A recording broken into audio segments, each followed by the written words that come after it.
How's it going, everybody? It's Man Tomorrow here.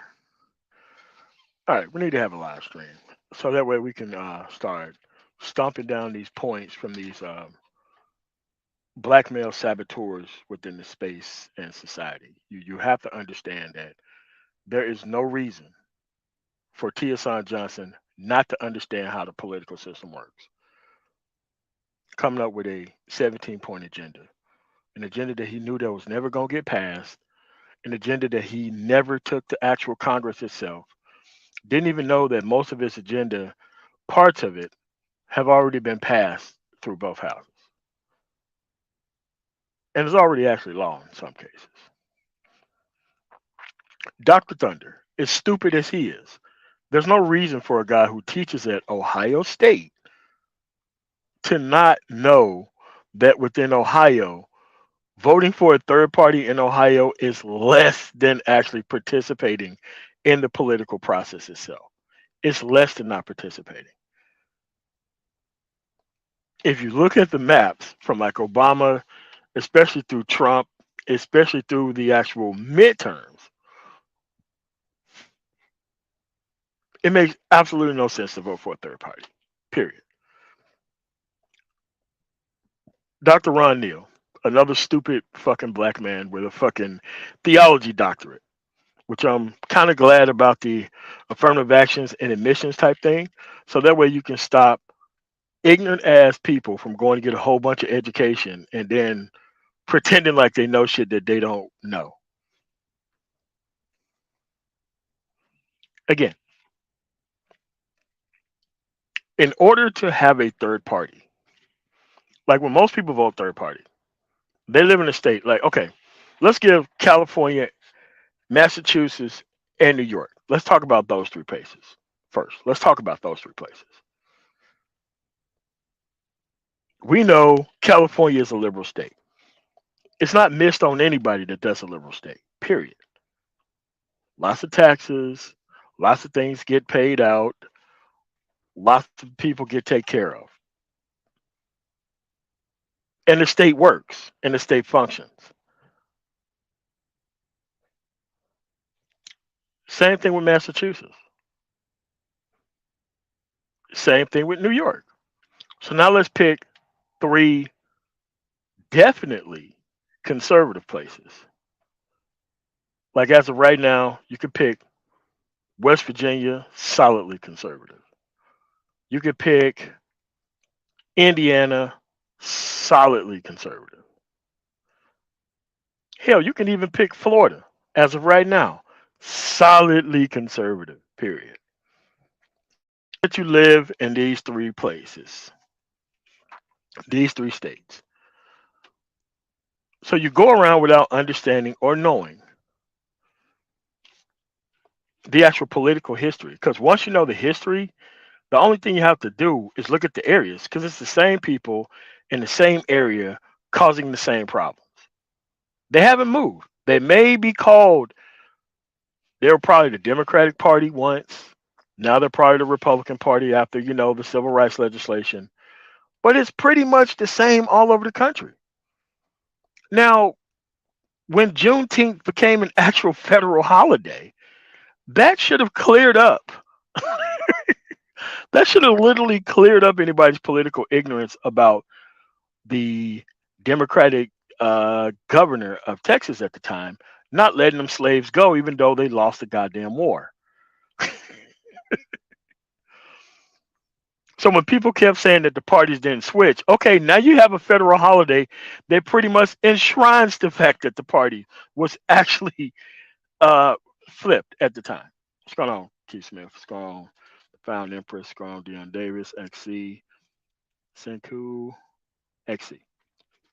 Now, the reason why I bring this up is because all of these men live in liberal areas, but they run Republican interference when it comes to politics. And then they claim to be in the middle. Here's the thing about people in the middle: there are people who are actually in the middle, and there are fake people who are in the middle. Here's the thing: I don't have a problem with you voting, I don't have a problem with you participating. But I do have a problem with you running interference. Right now, in this country, oh, calm XO. Right now in this country, there are two sides. There is January 6th and not respecting the will of the people, and then there's the 37 count indictment from the ex president of the United States. And he's going to get indicted again when it comes to finding extra votes for people in Georgia. Those are the two sides. And the other side of that is Joe Biden, Dixiecrat, last of his kind, did not want to give up his seniority. That's why he didn't go to the Republican Party, because he did not want to give up his seniority, even though a lot of stuff he did was liberal. Same thing with Senator Byrd when he was alive. Did not want to give up his seniority. All of his shit is pretty much right wing, with the exception of a couple things. But he did not want to give up his seniority in order to become a Republican. Same thing right now with Joe Manchin. Clearly a Dixiecrat, clearly votes with the right.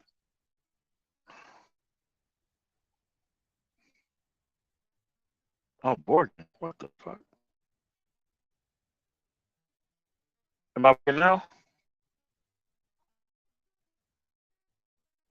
Somebody in the chat tell me if I'm still coming in and out or not.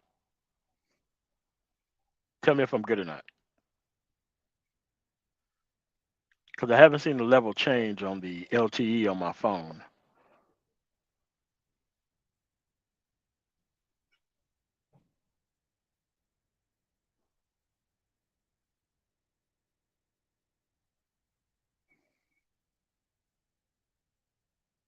Okay, sound is shaky. Oh, okay. All right. Sorry about that. All right. So again, with Senator Byrd from also from West Virginia. But if you drive to West Virginia, damn near every bridge and everything else is named after Senator Byrd. All these public works constructions and things, right? But see, people dodge the history so that way they can play this in the middle of the road status.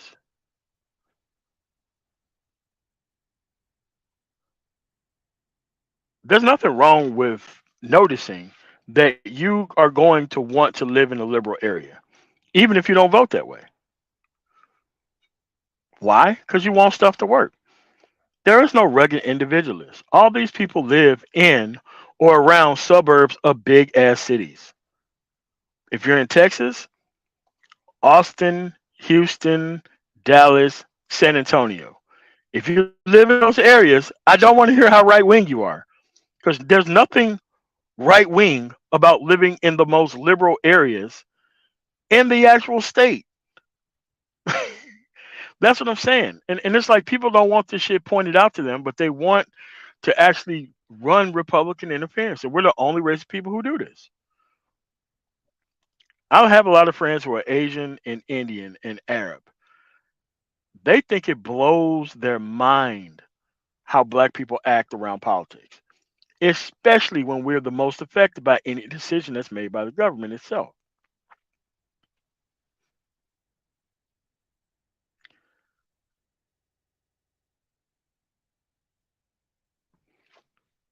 Again, that's what I'm saying. As soon as you get to them rural areas, even the highway is bad.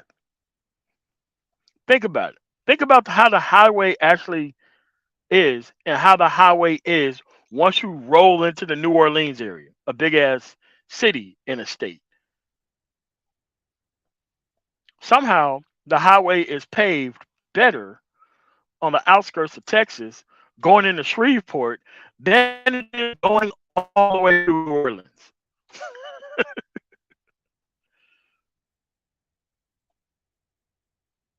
So what I'm saying is that you have a lot of black men who specialize in running this type of political interference.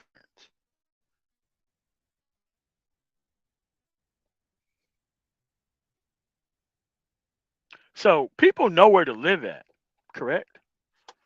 But when it comes time to them to actually participate in the actual process, since there's not that many people actually participating in the process, they play this middle of the road shit. So again, let me get back to real middle of the road people and fake middle of the road people. Oh yeah, especially in the mountainous areas along those state roads in Pennsylvania, incredibly horrific. Because I go through PA all the time, even though they get that highway money, I still got to pay like $15,000 or $16,000 a month in easy pass tolls and shit because I go through the I-76 corridor a lot. You don't hear me ever complaining about that shit, do you? Why? Because that road runs smooth as shit, and I like I-76 through Pennsylvania. But again, back to the fake middle of the road and the real middle of the road people. There is nothing wrong with middle of the road people. Nothing at all. Because middle of the road people, California,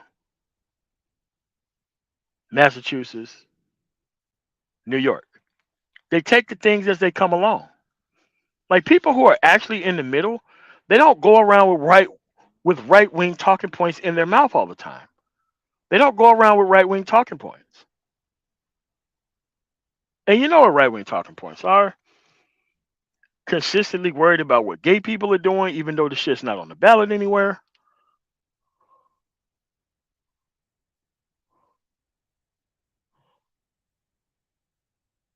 Consistently worrying about gun rights when they've already settled that with the Supreme Court. Justice, the last case, which pretty much struck down New York's actual ban on guns in New York. So now they don't even have it as an issue anymore.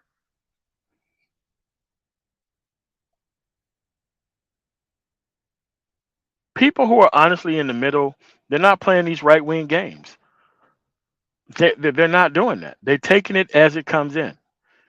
And most of the time, you don't have people who are the middle of the road. I'm talking about honestly in the middle. You don't have those people racially trying to troll people. You don't have that. Like I don't know anybody who's in the middle, and I know a lot of people who's in the middle. They are not okay with not teaching Black history in schools. They are not okay with that. Oh yeah, especially Virginia. All the areas you do not want to live in, and I've driven through a lot of those areas. All those areas you want to live in and be around is the blue areas, where all the actual government spending's at. You don't want to live in none of those areas that's way up in the mountains, bro. You don't want to live in that. But it's a problem when you have people who are PhDs or teach at universities deliberately pushing political ignorance. Deliberately pushing. And then people are like, oh, I want my freedom. Oh, I want to be able to do things. I'm like, bro, at some point, you got to talk about the things that are actually true, accurate, and relevant in society. You can't just try to hide behind politically ignorant people and try to present them a narrative that only they can get.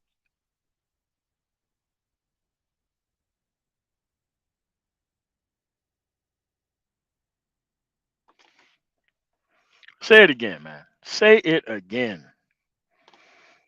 They say that middle of the road shit because they don't want to be responsible for actually learning anything about how the political system works.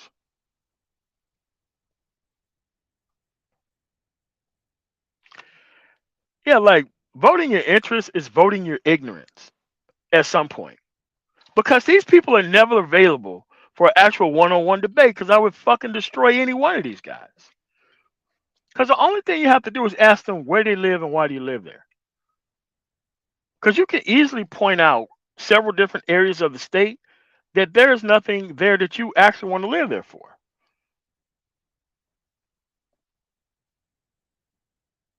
Let's take, for instance, Denver, Colorado. Denver and Aurora, or Arapahoe County in the city and county of Denver, it's excellent about getting the snow off the road whenever it snows. People would not tolerate for a second how often it snows there that people don't go out there and do the roads. People are right wing as fuck until that snow gets on the ground. And that snow gets on the ground, all of a sudden they want the government to come out and help them. Again, if you live outside of the 225 corridor on I-70, dude, you don't even have to go more than 15 miles east of Aurora, and your ass is fucked when it comes to them doing the roads.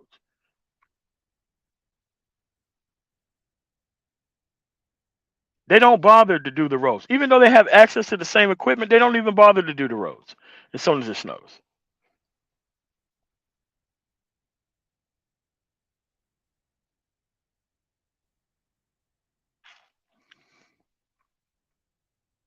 The same thing. You go west of the Eisenhower Tunnel. Once you go from one side of the Eisenhower Tunnel to the other, you're driving into a whole different situation as soon as you get on the other side of that mountain. Why? Extremely conservative. They have access to the same plowing equipment that they do in the city and county of Denver, but for some reason, when you go to these right wing areas, they don't want to do shit when it comes to the roads. Again, south of Castle Rock, 220, no, actually I-25, south of Castle Rock. Even though Castle Rock is still type of a honest middle of the road area, once you get south of Castle Rock, going all the way to Colorado Springs, that stretch, they don't do the road, even if they got the equipment. Same issue. I'll say this: once the snow gets down on the ground, you don't get that shit up in the appropriate area. Just start locking people the fuck up from the government. Easy. It's not even that hard. So now let's take an area where Dr. Thunder lives at. Again, same I-70 area, same 270 circle around the city, and everything else.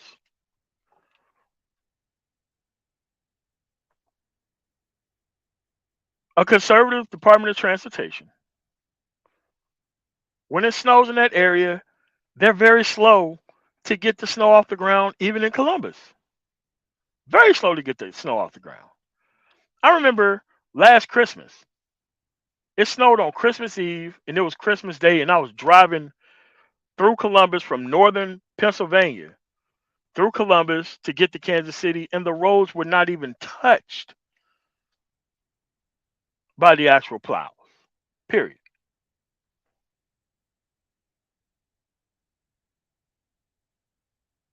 But see, that's the difference. Pittsburgh is not that far away from Columbus. Somehow Pittsburgh can get the snow off the ground when it does snow there, because it snows a lot in Pittsburgh. Somehow they can do a better job than areas of Columbus. Why? State legislature. They care about those things happening within the states. And yeah, that service is going to be awfully different than a Pittsburgh, than a Wilkes-Barre, than a Philadelphia, obviously. And then it's a service that you have where you live in Erie, Pennsylvania. Erie, Pennsylvania, lots of lake effect snow. They don't bother doing them roads up there all that tough up there when it snows.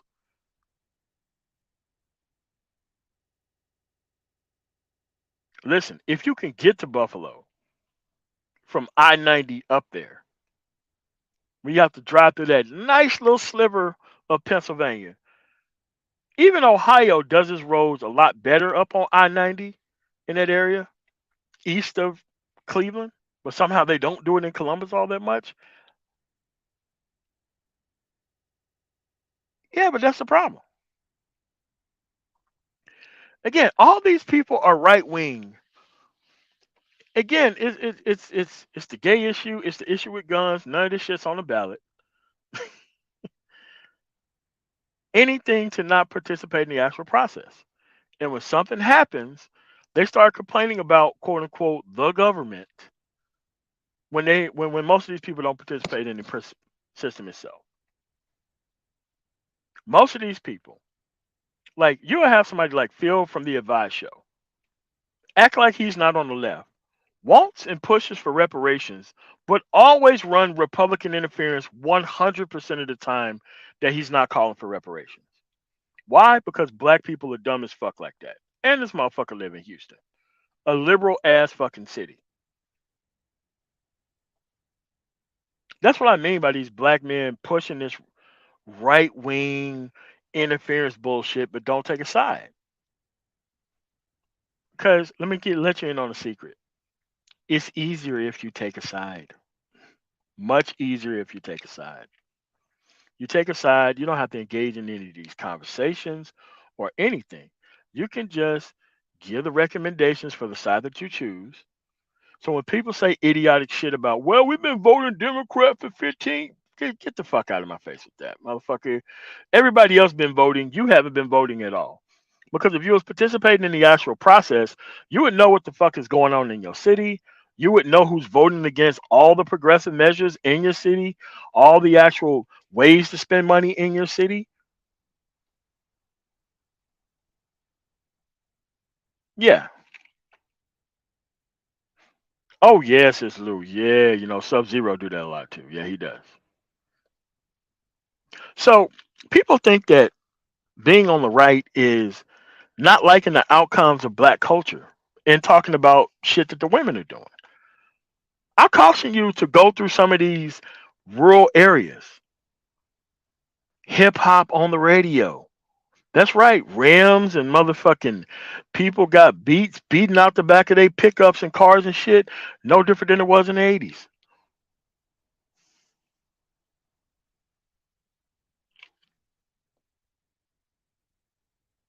Yep, that was Farmers Insurance Company who decided to leave Florida, even though they stopped giving policies in Florida for a while. Like if you're in a hurricane rich area, like farmers wouldn't even offer you an insurance policy. But it's the people who don't live in insurance policies who are mainly hurt by them actually up and leaving the state altogether. Because they just stopped writing policies for certain zip codes. So what they did is they just started, pretty much, okay, you just live in a zip code to where we don't offer insurance. And then they'll just refer you to a national carrier.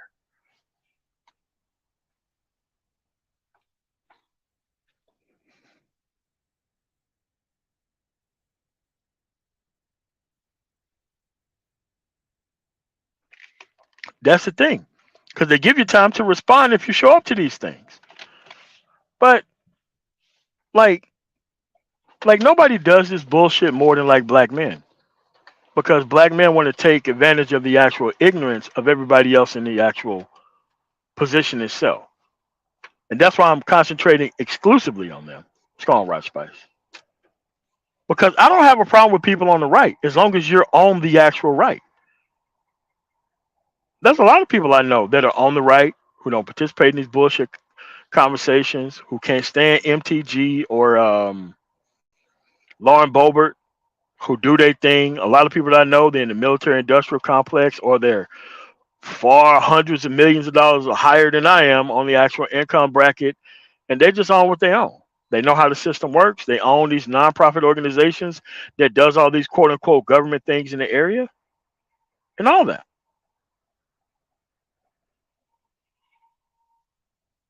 So when I'm talking about people on the right not officially or appropriately dealing with things in the political process, I'm talking about the people who primarily talk shit about women online and claim that they are conservative for doing so. Bringing up the actual abortion rate of women that you don't want to date anyway, and claim you're conservative for even dealing with that too. But you could be a person who lives in a conservative area like Little Big Nate, but for some reason can't find him a conservative woman and find himself running his fucking mouth about liberal women all day.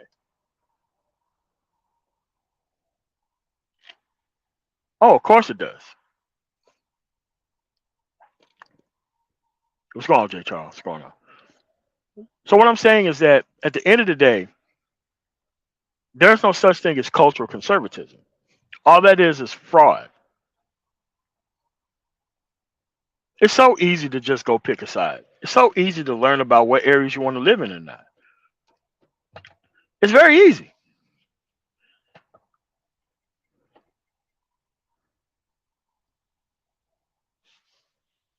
But for some reason, the reason why we don't collectively have political power is because we don't have collective participation.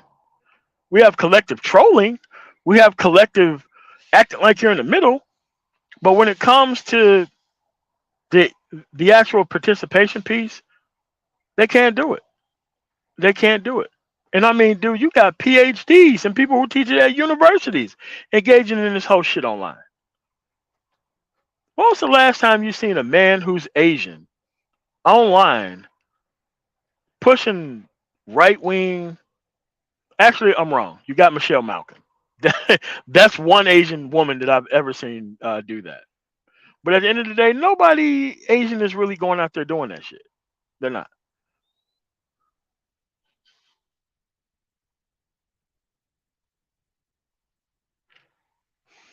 That's the thing. A lot of these people use these government programs and then they turn around and want to use that as for help. Candace Owens is another one. She sued for racial discrimination. She sure did. Nobody said nothing about that. Clarence Thomas, definitely an affirmative action guy. Throughout his whole life. Once he got up there, he rolled the fucking ladder up. Again, most of these useless black men who are actually in these fucking schools teaching mediocre ass fucking subjects and shit, all these motherfuckers were affirmative action hires. Every single one of them. Did they say anything when the affirmative action for admissions get thrown out? Of course not. Why? They're already up there. What's going on, Quiz of the Prince?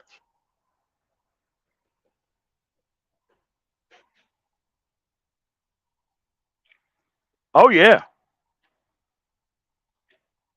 Oh yeah. Silicon Valley locks a lot of people out of it. Actually, most of the actual minority startups can't even get money for their startups. But you got failures who get like large injections of cash in a heartbeat.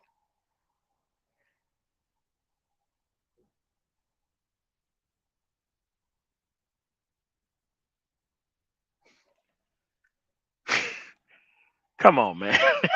Docs little kids. But that's the right wing shit, man. It's just like they don't know how to argue their actual points. They just want to be right by default. But this political ignorance is very deliberate by men. Very deliberate. Why? Because they like the situation the way it is. They want the idea that women supposedly get all this help from the fucking government when the only thing you could do is produce past it as a man. Produce past it.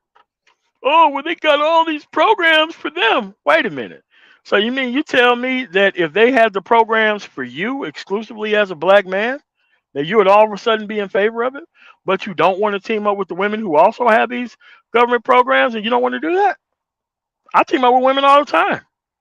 All the fucking time. There's one that we pay very well to sit her motherfucking ass at home and run her goddamn salon.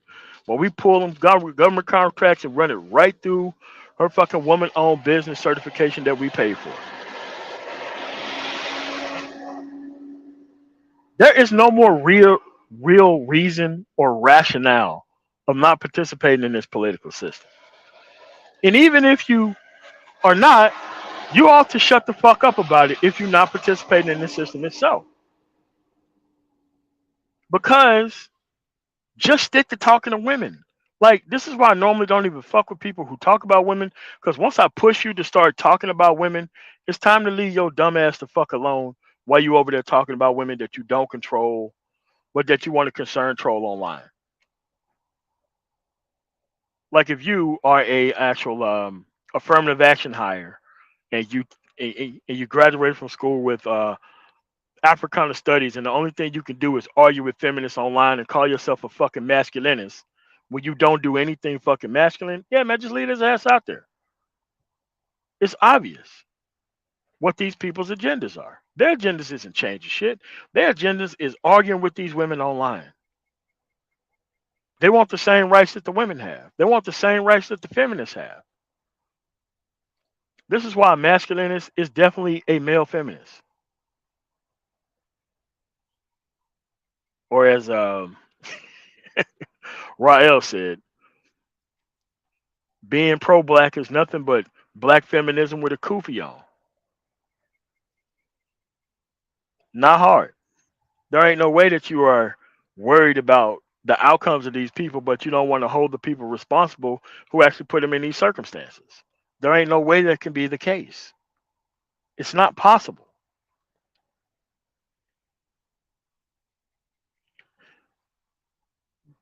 But at the end of the day, this is exactly where we're at.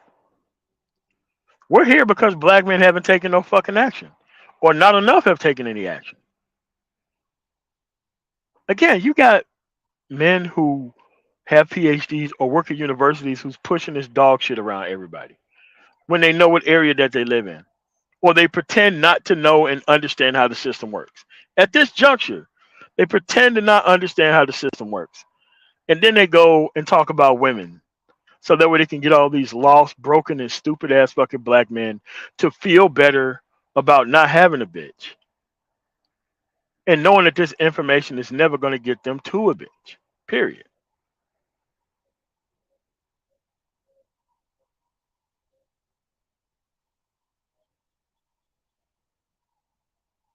Again, this stuff really isn't that hard.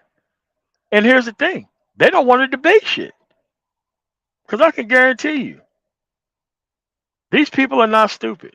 They do know the people who they're trying to misguide though, because as long as they can hide behind those individuals, that's it. They can't have a historical level conversation because that's where the cognitive dissonance would come in. We can go decade by decade. We can go decade by decade after the fucking Civil War and have a conversation with any of these motherfuckers who claim they're in the middle. And I can guarantee you, you're not in the middle if you know the fucking history. Well, that's fake people who was in the middle. Real people in the middle take the shit as it comes, and that's just the end of it. They got that shit.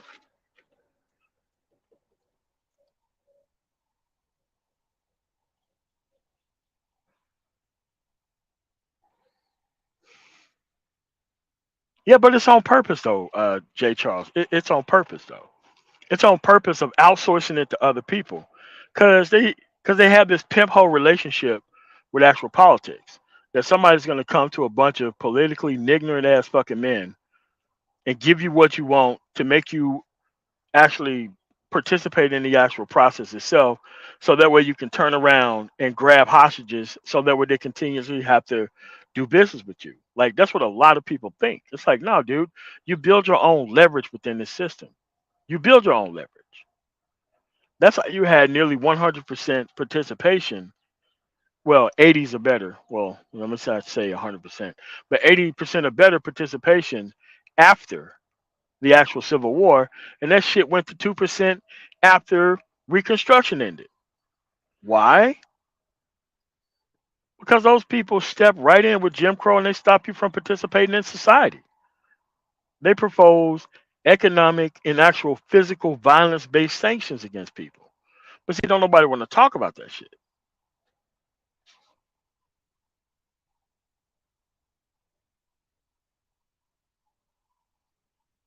Yeah, but they didn't want the power. The power is in the participation. It's in the participation and it's in the showing up. I don't even have to do that many stories about the Denver metro area. Why? The shit works. The shit works. The shit works. Never you gonna find me talking this middle of the road shit. I know where I don't want to live at. I know that city very well.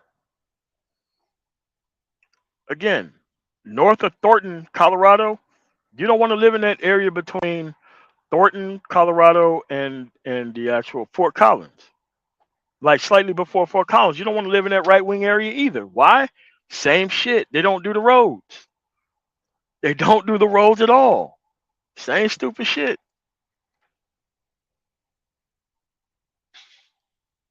But it's men who actually push this bullshit because you can get away with this political ignorance nearly 100% of the time if you're around in these circles. You can nearly get away with this shit 100% of the time.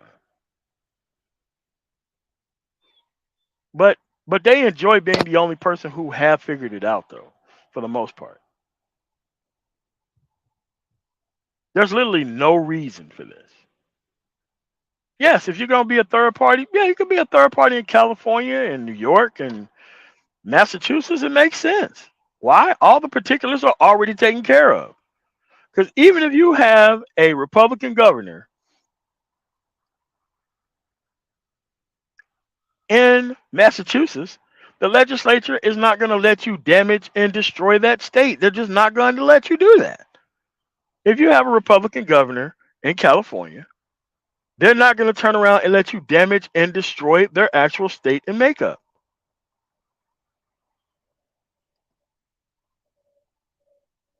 Yeah, that's right. That's exactly how it works.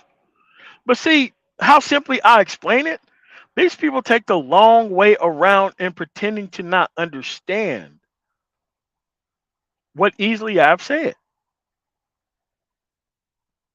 because they're too busy trying to build a platform off of how much they can't separate from this goddamn woman that they claim that they don't want, that they claim that they don't want to produce for, but all the actual things that come online are exclusively about her while she's not at the table giving a shit about them talking about them.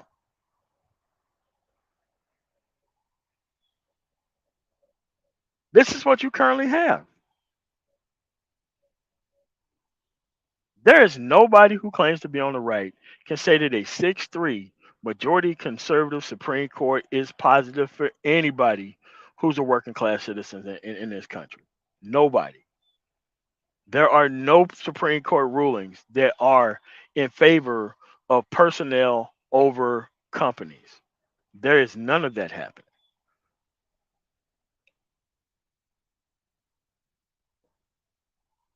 So you want an actual society, but you don't want to invest in it and you don't want to work for it. Then you get mad when don't nobody come to you or talk to you about anything. They be like, "Oh well, I've never seen a text about polls." But yeah, man, like nobody ever tells me about where to go to vote. Yeah, because you don't participate. This is a database country right now. Everything is connected. They know when you participated, how you participated, how long you participated, and how often you participated. So if people are not coming towards you, and if you don't have any representation right now, because you can't claim that we do, because collectively we don't. Okay? Collectively we do not. How you get the actual people to respect you is you have people on both sides. What I do not like when most of these people who are on the left, who are black, who be going all out for like women's causes and all that stupid shit, your face don't even need to be a part of that shit. You can still get all that shit done, but just not have your face out there. Really gets on my nerves. But they don't go out for their own issues. But even though collectively with the side that they pick, that they're right. And the people on the right, they don't even bother doing anything while they over there. They're just happy as shit that they are the one person on the right pushing all this bullshit that can't nobody really get behind over there. And then you have worse than those individuals who are not participating or organizing on the right for anything. You got these people in the fucking middle. Like I said, not the good people in the middle who take shit as it comes, who actually knows what the issues are, can actually respond like a reasonable adult when it comes to most things. I'm talking about the people in the middle who just have nothing but shade from shade for the actual left, let everybody completely off the hook for people on the right. And they specifically come up again and again and pretend like they don't know how the system works.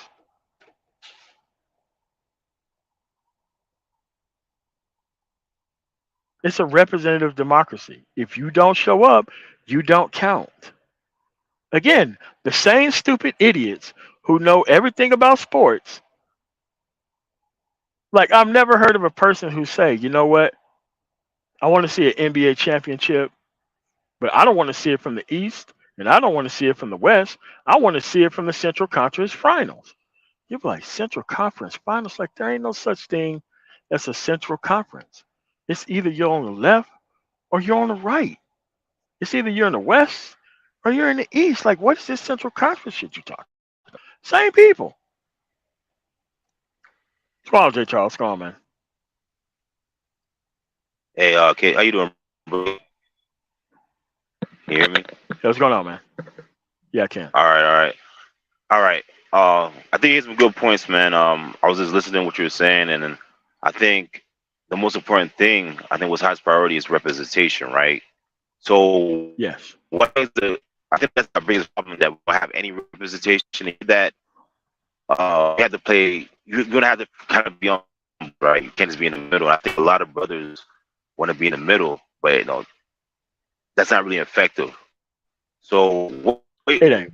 looking back in time in history, what's the biggest problem with representation? Why aren't we trying to put our focus towards that? Like, why are we just staying in the middle?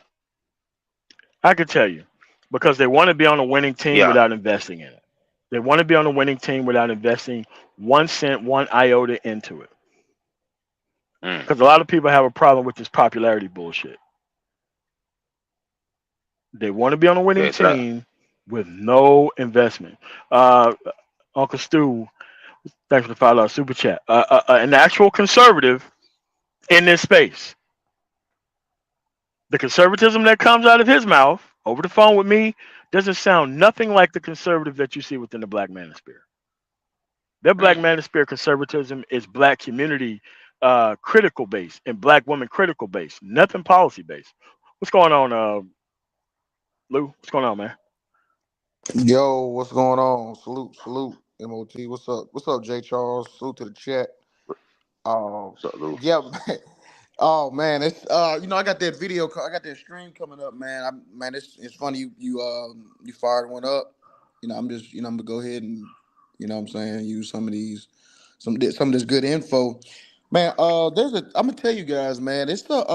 There is a definitely right wing push in this. If you kind of notice in the hip hop kind of sphere, like you said, sports, like bro, this right wing fascism, bitch ass shit. It really is being marketed toward black men in a lot of ways. You got these, well, not Vlad per se, but these Vlad S, DJ Vlad S type channels. Like they starting to push this. What the Democrats doing? Type, Ice Cube. Um, Yeah, yeah. uh, Another clown who came up with a purely left wing document, but didn't bother trying to market that shit to right wing people, but always want to criticize the left for not doing enough or everything that's on the list. and The and that's fuck what out I my can't face with that shit. and that's what I Yeah, can't stand, that enlightened centrist bullshit. That shit yeah, disgusts me. That both sides are stupid. I don't agree with that. But then they fire up alive. It's Chicago videos. It's Negroes fighting. It's some nonsense like that's some type of political strategy or something like that. And I mean it that because that's what Tim Pool does. They try to act like they're not on the right, but when you really look at it, the right funds these podcasts, these Daily sure Wire. do, sure do. You the, right, but on the left, you got to actually have a job. You can't just leverage dumb niggas' ignorance all day long and get super chats and cash apps, and they'll say y'all ain't getting money. Rumble, right? I don't know if you heard my one stream. Rumble is faking views. Did you know that? Yeah, yeah, yeah, yeah. Yeah, I always knew that. I always knew that. Like that's how come they don't have advertisers over there like that. Because advertisers get to look at the true. No, actually, advertisers are not gonna look at the true analytics. They're gonna have separate data people go in there and look at your fucking analytics for you. And if you ain't got true to life shit, the shit gets out to everybody, and you're just not gonna have um, advertisers over there. It's just what it is. It's like, look, obviously they push right wing shit a lot. There's a lot of advertising dollars that go towards it. Like people don't understand, man. That right wing welfare, that money's long like a motherfucker. The only thing you have Mm. to do is just go in and push their goddamn narrative. It ain't got to be true. You never gonna get challenged. You ain't got to debate nobody. You ain't got to do shit. Right. You don't have to. Yeah, you don't have to educate. You don't have to Nothing. mobilize. You don't have to do. All you got to do is just what you say, SBE, talk shit Yeah, about the Democrats. that's it. Use black people's position in society as like some type of affirmation that this is why this is Democrat doing and all this nonsense. Not all the other shit. Not the economic warfare. Not years and years, like you said, Jim Crow and redlining and like I was on a panel and they were like I said, these niggas don't even. It's always a nigga that act like he know about Harvard's admissions or something like that, but or black people are crying and you say something like, okay, well, I mean, if you look at hundreds of years of black people getting eminent domains and highways being ran through they neighborhoods and stuff like that, I mean, it's already been achieved. I mean, you acting like it's an excuse, nigga. It is what it is. I mean, what are you I talking mean, about? like that. That's how come they don't run I-69 through Mississippi, because it would go dead center through the fucking state, and they would have to electrify and build infrastructure. So they're like, yeah, well, fuck them highway dollars. I'm like, bro, like, dude, if y'all knew the actual history of them not wanting to actually fund things, so that way it can deliberately hurt people, but at the end of the day, a lot of people don't want to move. Yeah, and you know what's funny too? You know that old saying, MOT, and J Charles. I'm not sure how old you are, brother, but so I turned 30 in February, right? And you know that old saying that the older you get, the more conservative you get. Now, millennials is actually the opposite. The older we get, I mean, it's the more pissed off we get, and it's not going the right wing at all. It's going the opposite direction because we see what's going on. We see who's being disenfranchised, disempowered. We're seeing the lies. I mean, Republicans are bro. This is crazy. They're lying, pretending to be Democrats. It was a black woman who just did that. I can't remember what a congresswoman. I can't remember. I'm sure. I bet Mike knows, but as a congresswoman, she just switched to Republican. So they're pretending to be Democrats once they get Yeah, elected. Then they switch up once they in. yeah, man. You really can't trust any blue dog Democrats anyway, man. They're already there. They already bought out. They're paid opposition. You may get some shit out of them, but at the end of the day, man, like you don't hear nobody on the right ever talk about the public funding of elections. Like you never even hear that shit come out of their mouth. Period. Yeah, they'll talk about But crowdfunding. yeah, all that shit. Yeah, they give you So no. what do As you a matter think? of fact, But oh, go ahead, brother. No, go ahead, bro. Go ahead, go ahead, go ahead. no, I'm just listening to what you were saying earlier about as far as the right, and it seems like a lot of people just using it for as like entertainment and as a money grab. So it seems like there's a rise of this grifters of this coming into that space and utilizing that those talking points to make money.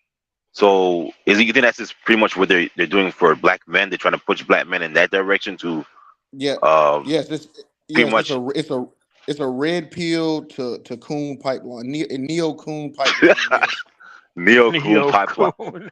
yep. That's what I'm coining, the neo coons. Shit. All right. So pretty much they're using us as lackeys then, pretty much to push their agenda then, just to get they garner their more votes. Oh shit, Oh, he he dropped dropped out. off. Yeah, he was Yeah, kind of boring. I yeah, heard he him was. come. Yeah, Yeah, but yeah. Oh, go ahead. Go ahead. yeah, Jay Charles, so if you want to come back through, man. But you dropped off yourself. I didn't drop you, but yeah, it's just at the end of the day, a lot of these people, like when you see this type of nonsense go on, it kind of dovetails with people who believe in that fake it till you make it bullshit, and people who believe in that hustlers code, creed, prison culture bullshit about you know what, you can't mess up another man's economics. Like damn the hurt that they're trying to lay down on society and shit. But everybody is cool with ABL and all that type of stupid shit. But that's what it is, man. It's like a lot of these people have such low principle overall. Like we're never gonna get anywhere because you got the right wing dudes with no principles pushing their bullshit, and then you got the people who's obviously on the left pushing political mis and disinformation on that level of bullshit. Yes, exactly. Yes, like I said, It's almost I'm actually noticing a trifecta. I'm doing just just analyzing it. It's like I said, it's right. There's red pill manos. I ain't gonna say manosphere per se, but it's becoming what's the word, co-opted. Yeah. It's a pipeline. It's red pill. Notice this be red pill, right wing, Donald Trump, and then crypto. It's like a trifecta. It's like you want political destabilization and you want financial destabilization. It's Of like the you just country want that you the claim that you are politically in favor of. Like all these patriots are trying to destabilize the fucking dollar. Like it doesn't right. make any sense. It doesn't make no sense. But you want cultural destabilization. They want cultural, financial, Yes. political. They want it all. They want social. They want all. They just want this to burn. They don't want, like you were saying. I've never heard them. Matter of fact, I've never heard Brandon Tatum. They don't talk about, like you said, the crowdfunding, where to go. They barely break down the process. They barely, They don't even like, care. Not I'm in even the, required. I do like some sports streams and everything. Because to me, I like, you made a good point. I look at sports and politics kind of in a ways they're kind of like, they have like kind of similar, what I mean, similar setups, right? And they have like they're like Ballotpedia, right? I mean, I've never seen anybody pull up Ballotpedia to pull up this, Never. you know what I mean? Like these the Senate majority, the whips, the cabinet, Biden's administration. All that you never really hear it unless it's something to do with They never LGBTQ. broadcast C-SPAN, like we used to do a long time ago. But we are gonna cover that first Republican debate between Trump and whoever shows up. That is something that is gonna be must see TV in a couple months. I think it's the end of September, actually.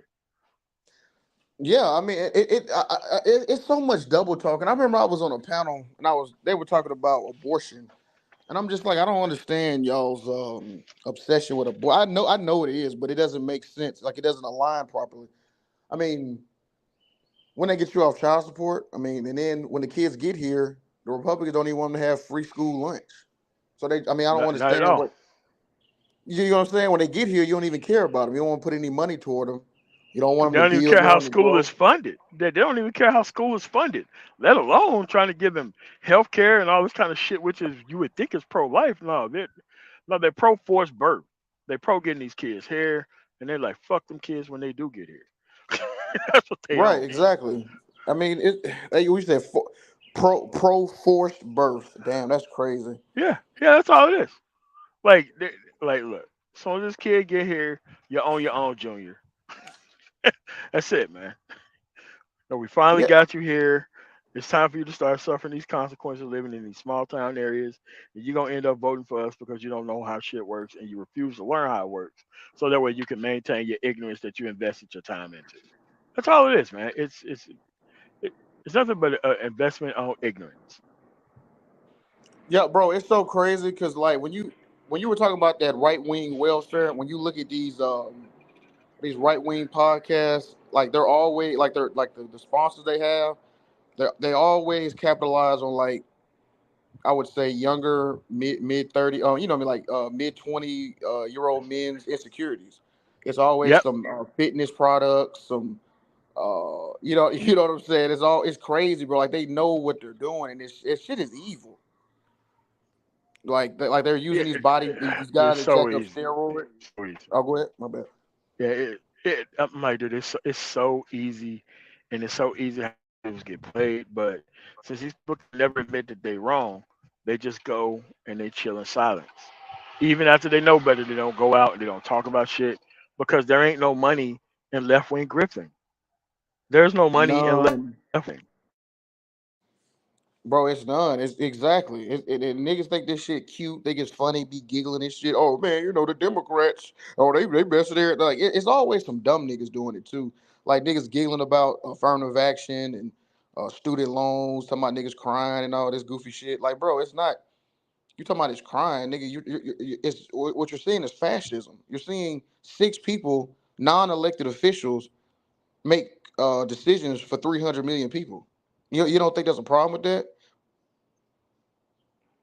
Like this World Star Sphere. That's what I was about to say too. Like World Star, Shade Room, all these these nigga blogs and all that.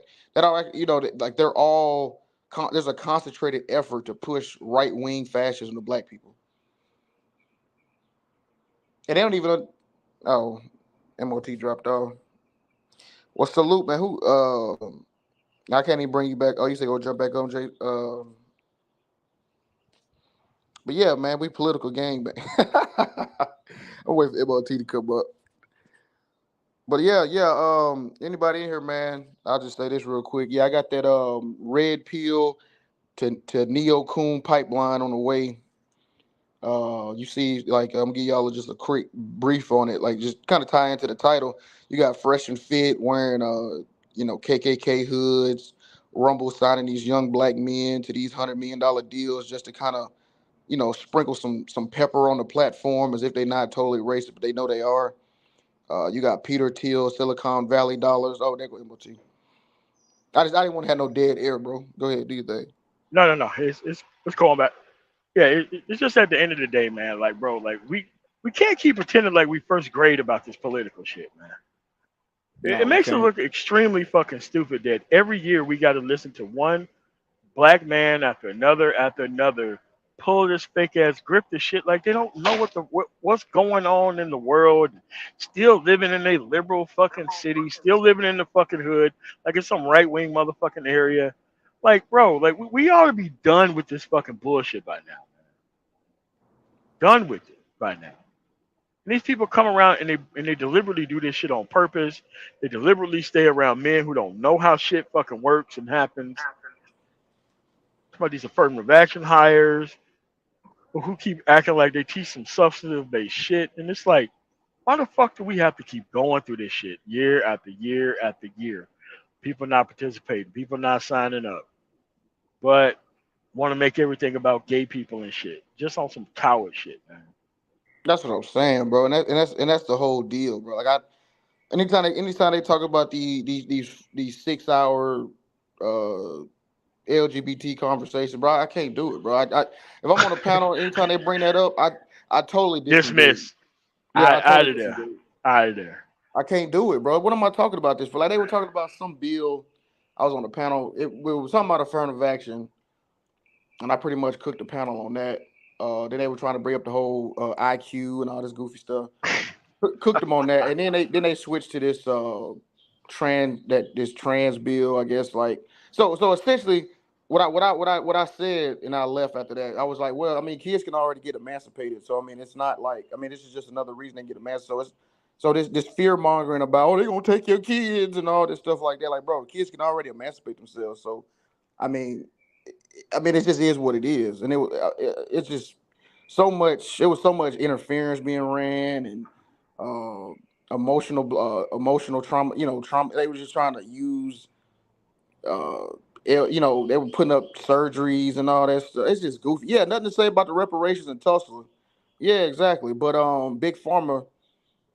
Yeah, I mean, this is crazy. I really despise these motherfuckers for real. To be honest with you, I ain't gonna cap. But you got Like, people who work at universities and shit who come out with 17-point agendas just playing with niggas fucking ignorance on these fucking topics and shit. It's like, bro, you work at a school. Like, it's different than somebody who just don't fucking know. I'm like, you niggas work at schools. You dudes know how to do research. And you still pretend like you don't know what the fuck is going on. All all that so that way you can come online and argue with and about feminists, man. It's some fucking whole shit. super whole shit. Like you said, and it's like talking about like what you call that prison culture. Why you hating on that brother? Like, bro, he's saying some stupid shit. He's leading people down a dangerous path. Talking about some 17 point, bro. First off, that's unconstitutional. I mean, just first off, I mean, Yes.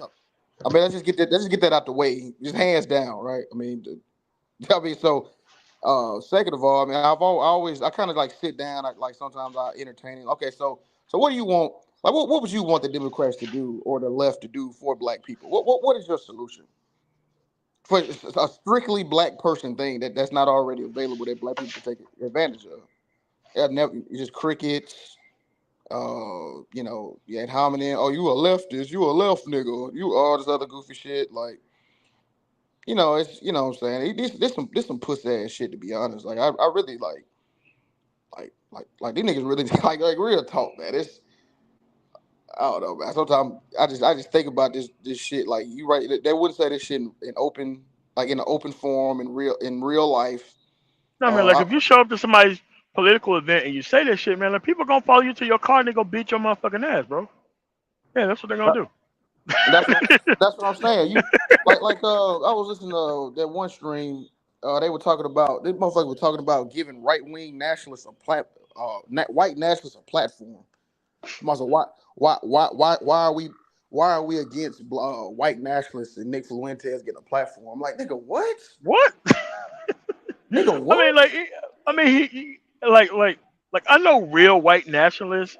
They can't stand motherfucker like Nick Fuentes, man. Like, they look at Nick Fuentes as a celebrity troll. Like, they look at Nick Fuentes the same way they look at, damn, like, who's that Jewish dude who's gay? Milo Yiannopoulos. That's how they look at him. They look at him as a dude like another Milo, another person who talks fast and don't really have to provide any type of fucking value and don't nobody fuck with. Not outside the platform that they go on. What's going on, Quiz and Prince? Hey, how y'all doing, gentlemen? Oh, we're doing all right, man. All right, what's going on, man? Yeah, I just want to add my little 2 cents in. I'm out here pounding the pavement down here on I-81 coming through Roanoke, Virginia. But I just want to add, boy, these so-called conservatives, but they love liberal stuff. They Women love it. too. Oh, They and especially the women. everything liberal, they love it. They everything liberal, they love it. How the guys I work with, I I I I don't want to pay no taxes. Wait, damn, you whining about the roads. What are you talking about?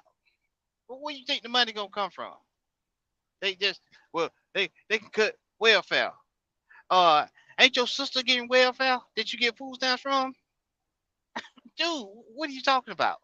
I mean the day after day you hear um uh somebody coming out. Oh, I ain't no Democrat. Well, what are you?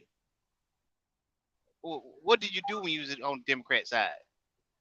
Uh, Nothing. That's what I thought. Yeah, but Inquisitive Prince, they picked the wrong time to lead a party.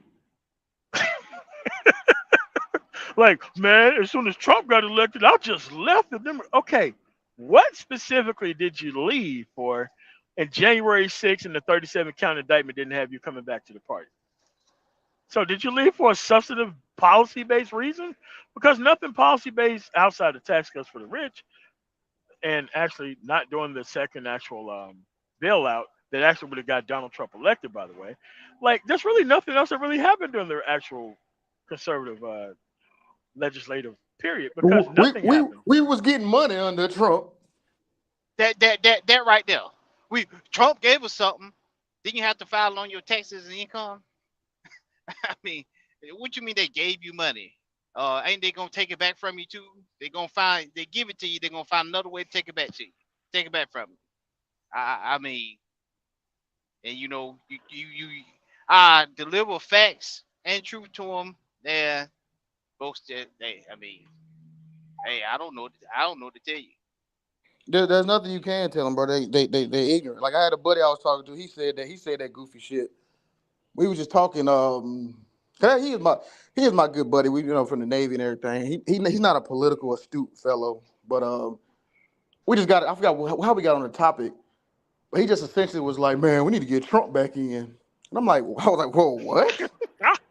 I was like, "What, brother? Like, what are you talking about?" I mean, because he's a veteran too. I'm like, I was breaking it down. I'm like, bro, did you not see like kind of all the stuff that the Department of the Veterans and what Biden administration doing for vets, bro? I mean, bro, he kind of looked out a lot. I mean, he was able to use the GI Bill and I believe it was Vet Tech. He was taking like a IT boot camp. He was double dipping, so he was getting BAH for the GI Bill and Vet Tech at the same time. He was getting like 8 bands a month, and he had like 70%. I'm like, bro, that was Joe Biden. See, they refunded the program, bro. Like, what are you talking about? You Again, know? use the But you shit. never hear about Don't that want to stuff on no participate. on no. You never hear about that. Yeah, because I Yeah, told him about I But told him you about hate Vet you Tech. hate. That's what I use. Oh, I'm sorry, brother. I'm sorry. No, go ahead. well, I'm somebody was sorry. talking Go ahead. loud. I didn't know who they were. Go ahead, Lou. No, I was saying yeah, because I told him about vet tech. It was a pot. Now it was. It started, I believe. It started well. It was gonna come anyway, but it's kind of started on the Trump. But when Biden got in office, he funded it. I believe it was $80 million because that vet tech was flying. That mo was you had to get in early. They was flying like hotcakes because it doesn't use your GI Bill. You only need 1 day of your GI Bill, and you can utilize vet tech, and it'll pay for your coding boot camps, any type of. That's what I use, right, to get into software engineering. It allow because what vet tech does, it allows they pay the VA pays the boot camp half the money, and they don't get the other half until you get a job. So the boot camp is incentivized for you to help you find help you find work. So anyway, that's why I was just telling him, man, and he just kind of like this, he kind of like he just kind of went away. He didn't really say nothing after that. That's typical. Anything coming from the so-called left, we don't want to hear it. I don't. I'm like, dude, regardless if it's the left or the right, you getting something. I mean, what? I mean, I don't understand your philosophy of thinking. What's the problem? I mean, Not nah. The funny thing is, what's up, panel? What's up? What's up, restaurant? Hey, what's up, Citizen Lou? What's up, MOT? What's up, Inquisitive? What's going on, man?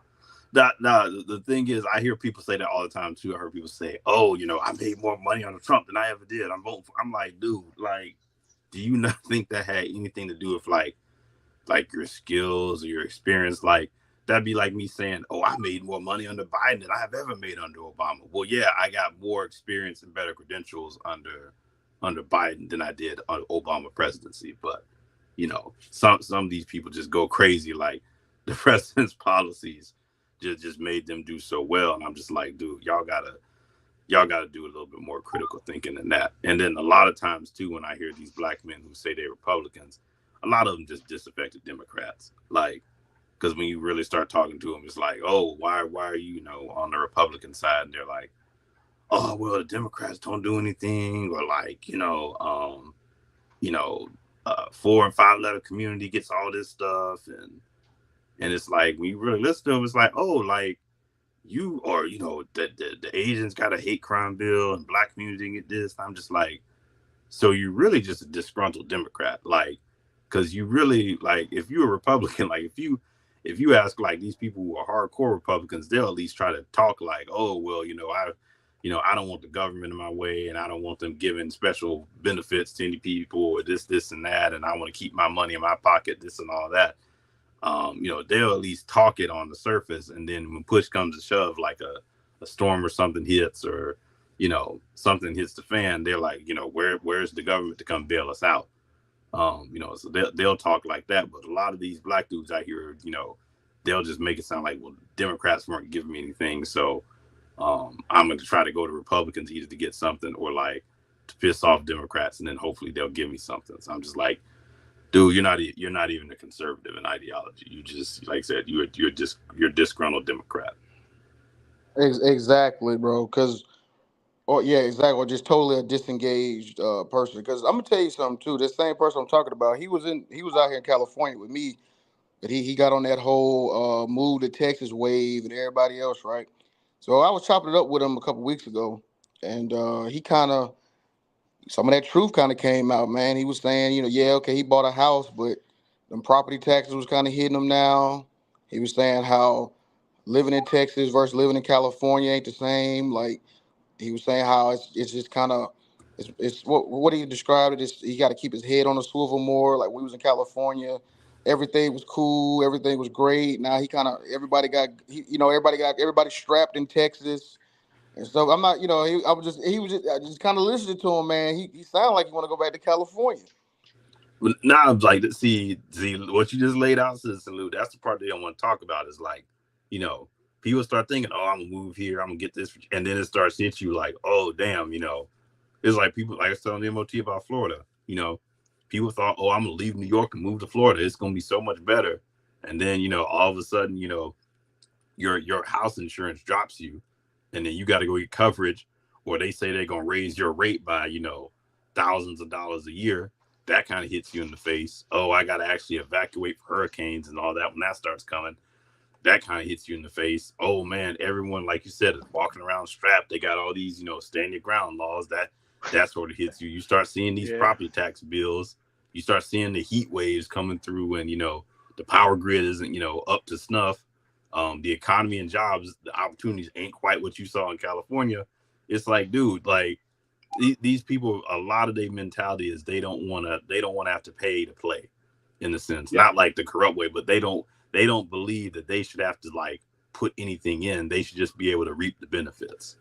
Oh, and I Yep. want to just say, and the main kicker, he's in Dallas. Oh You know wow, that. he really went to the wrong place too, because I always talk to people who are black and tech, and they always like, hey, move to Austin, move to Houston. Oh no, well he's not in tech. He's not a tech. He's not a tech guy. No, I'm talking about just in general. Like Oh yeah. Oh I right. heard, I heard Dallas is kind of rough for black people compared to like Houston or Austin. So Yeah, I did like Houston more than Dallas to be honest. But yeah, man, you hit it right on the head, man. Disgruntled, disaffected Democrats. That's mainly what it is, man. I guess they feel like they're not bowing down to them, but it's like what you said, Moti. They ain't finna bow down to you if you're not involved. Yeah. They're I like, oh well, the Latinos get all this stuff, dude. You know the Latinos, how far they vote into that, bro. They they quietly show up and participate, and and the Cubans be on that right wing shit in Florida, which is completely separate, and sometimes they be on that right wing shit in Texas, which is completely separate. But at the end of the day, you can still produce yourself out of your cultural downfalls now. Like that's the current part of the piece that they don't want to actually acknowledge. You can produce yourself out to the financial downfalls in ways that you couldn't 40, 50 years ago.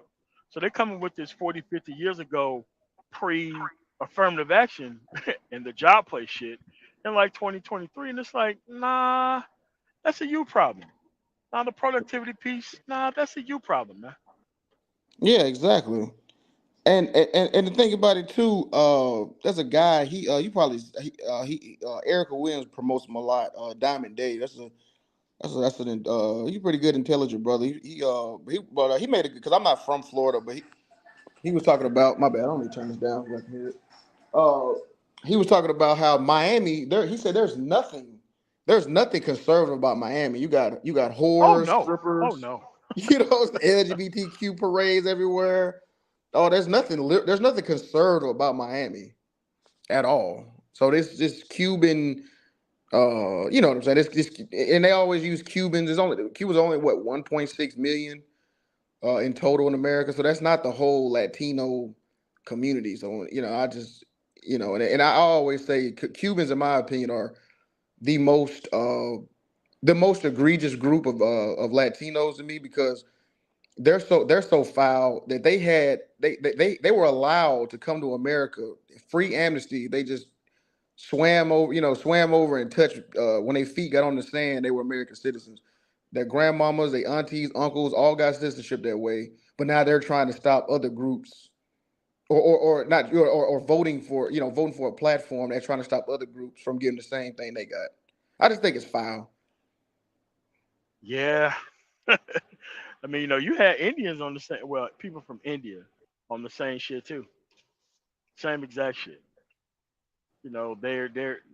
They're HB1 visas, taking food and money out of people's mouths, and then they don't want to support like regular fucking immigration for other people. Right. They came to ass over here on some HB1 visa shit, taking motherfuckers' jobs and shit, which is something that no one ever talks about when it's immigration. It's always immigration for like chicken plant jobs and sweeping the fucking floors or some bullshit. It's never on some substantive based shit, man. Never ever on that on that type of shit. hey, Right. but Not they're even trying to challenge for those type of jobs. but they're gonna feel it in Florida, like I said about those insurance policies and hurricanes. Like I was watching something. They were saying like the water in the Gulf is like 90 degrees right now, and they're like you getting ready to come into hurricane season with water that warm, and insurance companies already dropping people. I'm like, oh, now they're talking about Hispanics are leaving Florida because of the immigration bill that DeSantis has put in place. I'm like, okay, wait till a couple of hurricanes hit your state, and you ran off a large portion of the Hispanic population and see who comes and actually rebuilds like in anything that's even close to affordable that you think, if you're someone down in Florida like that. That's what people missing all this shit. Hey, I sold all Renaissance. my shit in Pascagoula, man. I sold all my shit in Pascagoula. Once they started canceling insurance policies and raising shit by like 400 and 500%, man, I got rid of all my properties in Pascagoula because I already know what's coming. They already said, because people don't read the mail anyway. But projected hurricane season, and if you suffer a loss, we're not going to rebuild, so we're not going to renew your policy. And then nobody follow that shit. All those people just stayed down. Oh well, just go without insurance. I'm like, all right, man, all right. Uh, They already told you they're not rebuilding shit. yeah, that point you brought up, Renaissance, about the Hispanics not going to Florida. So when I went to DC, I told y'all I was with my dad, and we took the train, right? And so I've become, since I speak Spanish, so I've become like a, whatever, the national translator whenever I'm around. So I was helping some so I think they were from El Salvador. I was helping them kind of get their stuff situated because they didn't speak English. But so I was just chopping it up with them. They had a whole family, bunch of kids, stuff like that. I was chopping it up with them, and they were like, "No, Florida." Now they said we're not going to Florida. Matter of fact, I was in the airport. Somebody said the same thing. It was like, "No, we ain't going to Florida," because the terminal they were going to was going to what was it, Tampa, and it was like the next terminal where they were trying to go to St. Louis. They're like, "No, no, we ain't going to Florida." I was like, "Yo," so it's like a PSA to all, like, I mean, this is, they're all aware that they're not going to Florida. So that's Yeah, you're right about that.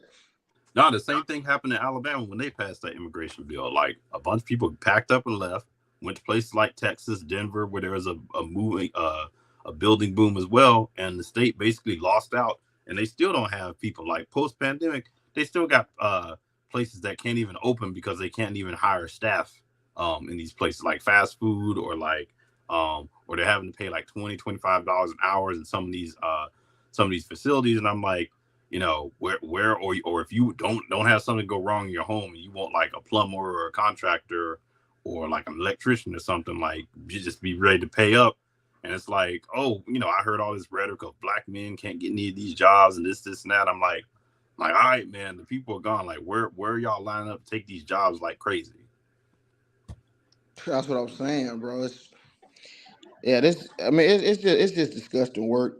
The fascists is over there tearing up Florida, giving lip service to mouth service to insurance companies.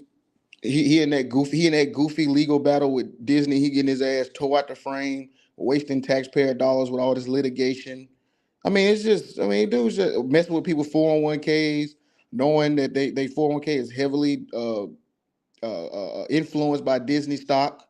Just a trash, just trash. Like the thing about these Republicans and fascists that I've come to deduce and learn is that they cannot govern. It's just straight up troll, attack marginalized group, troll, disenfranchise this other group, troll. They cannot govern. They have no experience whatsoever. I think that's why people talking about they love Trump because he just went in there and just flipped the table, just flipped the table over and just made this shit a laughing stock. Now, like the thing with Florida too is like, I'm like, dude, then it's a place that a bunch of retirees are moving, so you need that actual labor force to actually like make things work for the if you want to continue to be a location for retirees. But even that may be on the fence because, like I said, at this point, you already got him going, attacking government and things like that, pissing people off. And I'm just like, you're in a position where if these insurers keep dropping, like you're basically going to be asking federal government to come in and be the insurer of last resort because that's the only person who actually sells like flood insurance and stuff like that. So Yep. I mean, at that point, I'm just like, okay, like, the same government that you've been pissing people off, talking about you don't want to be involved in this and that, that's going to be who basically you looking to go and insure these properties if people want to basically continue to build beach homes and stuff like that. Or like people are going to look to move to another state where, they don't have as many of those problems.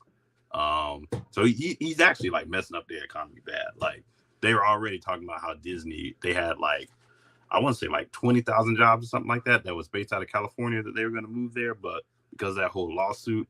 So I'm just like, dude, and this whole like that's the thing with GOP right now. They're just doing so many things that don't make any kind of sense. It's just like you're basically just sitting here trying to outdo Trump, pander to his base, and like you're destroying your economy and really your political, just your politics in general. You're destroying all of that in the name of trying to appeal to Trump's base. And it's just like at some point, stupidity is gonna have to stop.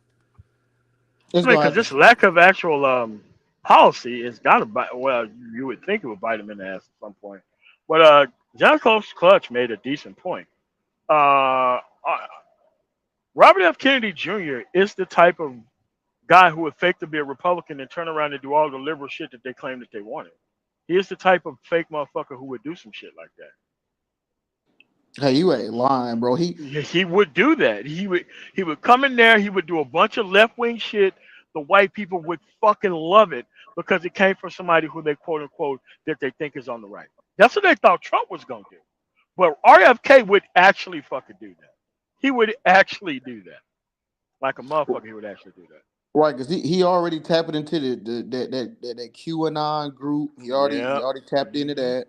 I saw him these right wing Twitter Putins. These right, if you got a blue check on Twitter, you're pretty much a fascist. Yeah. So yeah, he was doing some bench press. he was doing like 100. He was bench pressing like 115 pounds or something. And they were like, "This is what I want my president to be. I don't want no old ass Joe Biden." I'm like, "Bro, these motherfuckers are crazy." I'm like, bro, do you know how old RFK is, man? That's what I'm Oh saying. man. But obviously he on that what's that THT whatever that HGH. No, no, no, no. HGH. HGH. Yeah. Yeah, yeah. I mean, I'm not against HGH. I mean, I'm actually kind of for it in a way. For like people over the age of 45. I'm actually for that. So I'm not shading that at all. I'm just saying like, bro, I mean, that's your political like that's what you're gonna stand on if he can bench press 115 pounds. Like he got your vote. That's It's all it always the takes. stupid shit. It's always the stupid shit. But that was the same thing with Trump. Like you saw that with dudes in this space too. Like, oh yeah, like Trump's an alpha male and this and that. And like they got caught and pulled in because that was really big amongst like white dudes of Trump. They're like, yeah, Trump's alpha male and this and that, and he don't take any. So you already saw that sort of that masculinity play into there. And then, people in the manosphere and other black men started playing into it like, oh, Trump's a man's man, this and that, and he's not like, these other men like Obama and this stuff like that. These weak dudes. And it's just like, bro, like when did a politician start becoming like all these other things outside just someone who's pushing policy? And somebody who can govern. Can y'all hear me? Yeah. Oh yeah. Yo, or somebody who can govern, right? Like why is it all this? Like you said, all this other goofy stuff. I mean, and then the funny thing about it, bro, it's like these Republicans. If you look at their personal lives, they don't even they don't even they're not even modern examples of what they preach. What's that chicken? Lauren Boebert, the chick out of Yeah. Colorado. Her Yeah. Oh I know family, you're yeah, talking about. her family in shambles. oh yeah. You She had know, a kid when she was 13. yeah, and her husband beating on her kids and stuff like bro, it's all messed up over there. Like, what's that? Matt Gates. He was in some type of you know how they talk about Yeah. Pizzagate. He was in a Pizzagate. He was in his own Pizzagate. Yeah. By itself. Completely got forgotten about. And if it was any other if it was any other area in the United States except for that place, that dude would be up on charges. He'd been the hell out of there. Oh, it's But it because was of like, his oh, family. yeah. Yeah, his family's pretty connected in Florida. That's the only reason why. Yeah, I mean, and then you got oh man, did y'all see that Senator Tommy Thibault, the Alabama senator? Oh, you talking about Yeah. Yeah. Tuberville? What Used to I be a say, Yeah. Toby? I said Thibodeau. Yeah, Toby. Yeah, my fault. My fault. I always be getting these names mixed up. But yeah, the old Auburn football coach. He was in there talking about some white nationalists are not racist. That might be your opinion. I'm not against. I'm against racism 110%. I had to deal with minorities. I am not a yeah. racist. I do not support it. And they asked him, so white nationalists are racist. He said, if that's your opinion, I think I think the Democrats are trying to use that in order to identity politics. I'm 100% against that. But I hate racism. I was a Yeah, football coach. I had them niggas running routes for me, not unpaid, while I was making $20 million a year. But I exploited them young black athletes, and not a racist, not a racist. but I'm like, I'm I'm not like, a racist. I'm like, go ahead, Foghorn Leghorn. You know, just tell us what the fuck we need to hear, man. Right. How much you ain't a racist because you had slaves. You had state slaves. You had university sponsored slaves, my nigga. What are you talking about? Nah, Well, he I was was a gonna, government employee getting paid $20 million a year. Then man, all right, man, okay. Well, I don't know if it was 20, but no, it might not have been that exact number. But you know the football coaches we get, like Nick Saban. hey, Now they be you them were making SEC coaches. millions. He was making millions. So Yeah, you know what I'm saying. So, but them kids when because this was before the NIL when he was a coach, so yep. they was getting crumbs. They probably was getting $500 stipends or something. Nah, I was gonna say, and when people are like, "Oh, he's a football coach," I was like, didn't John Gruden get in some trouble recently? Like, Right Yeah, before that. but John Gruden was right. Roger Goodell is a pussy, but at the same time, he was right about that. But yeah, all the other stuff he was talking about, like he think LGBT shouldn't be in the football, he was kind of wild for that. nah, He was nah, he crazy. was talking about he's talking about one. He's talking about the Players Association guy. He's making jokes in the Oh email like, yeah. He said he looked like a Yeah. bunch of. Yeah, he did say that. Yeah. Hey, Yeah. it was a bunch of emails that didn't get out too, man. They deleted off. You'll never see the light of day. I bet he was going crazy. Was going crazy in them emails. I know it. but that Come I on, was gonna say man. that when Yeah. I saw that, I was like, that's how comfortable these people are. Like, all these black dudes want to run around, black Republicans want to run around talking about, oh, racism doesn't exist. What are you talking about? I'm like, look how do you feel comfortable like having all sorts of conversations like this over the work email server, but they No, feel perfectly confident like sending these emails over a server that you know everyone has access to. That's how comfortable some of these dudes are. Yeah, y'all are and sitting the around thing here is, talking about they racism don't doesn't even exist. care. They don't They even don't. care.